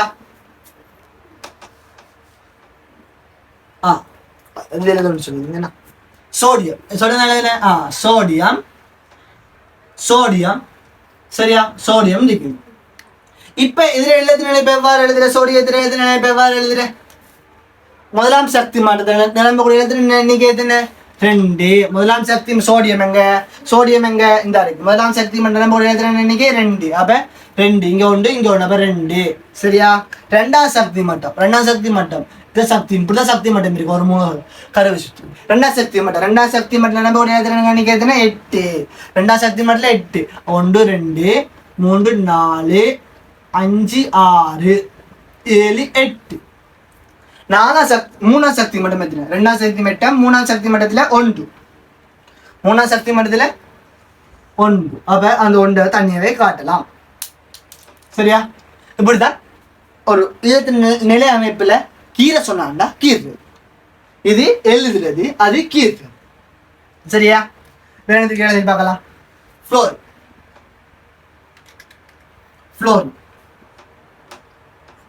சரியா? ஃப்ளோரின் தந்திக்கலாம். ஃப்ளோரின் ஒரு வட்டம் 2வது வட்டம். சரியா? சரி, எத்தனை நிரம்பும்? ஃப்ளோரின் எத்தனை? ஃப்ளோரின் 2, 7. முதலாவது சக்தி மண்டலம் எத்தனை? 2. அப்போ 1 இந்த 1 2 1 2. 2ஆம் சக்தி மண்டலம் எத்தனை வரப்போது? 7 வரப்போது. அப்போ 1 2 3 4 5 6 7 வரும் ஃப்ளோர். இப்படிதான் எழுதுறது. எழுதுறது. அடுத்தது என்னது? இப்படிதான் ஒவ்வொன்றையும் இதே பார்த்து ஒவ்வொரு படத்துல எத்தனை? ஃபர்ஸ்ட் படத்துல 2 நிரம்பும், 2ஆம் படத்துல 8 நிரம்பும், 3ஆம் படத்துல அதோட 8 நிரம்பும், 4ஆம் படத்துல எத்தனை? அப்படி எழுதுறது. பார்த்து எழுதுறது. அதைத்தான் எழுதுறது. எப்படி எழுதணுமோ அதை பார்த்து வரைகிறதான் எழுதுறது. வரைகிறது. இந்த 2 2, 6 இதுல 2 எழுதிட்டோம். அப்ப இந்த 6 இந்த 1 இல்லாம இருக்கலாம். 6 2 2 3 4 5 6 வார எழுது. இப்படித்தான் எழுதுற. என்ன சரி வரைகிற முறை.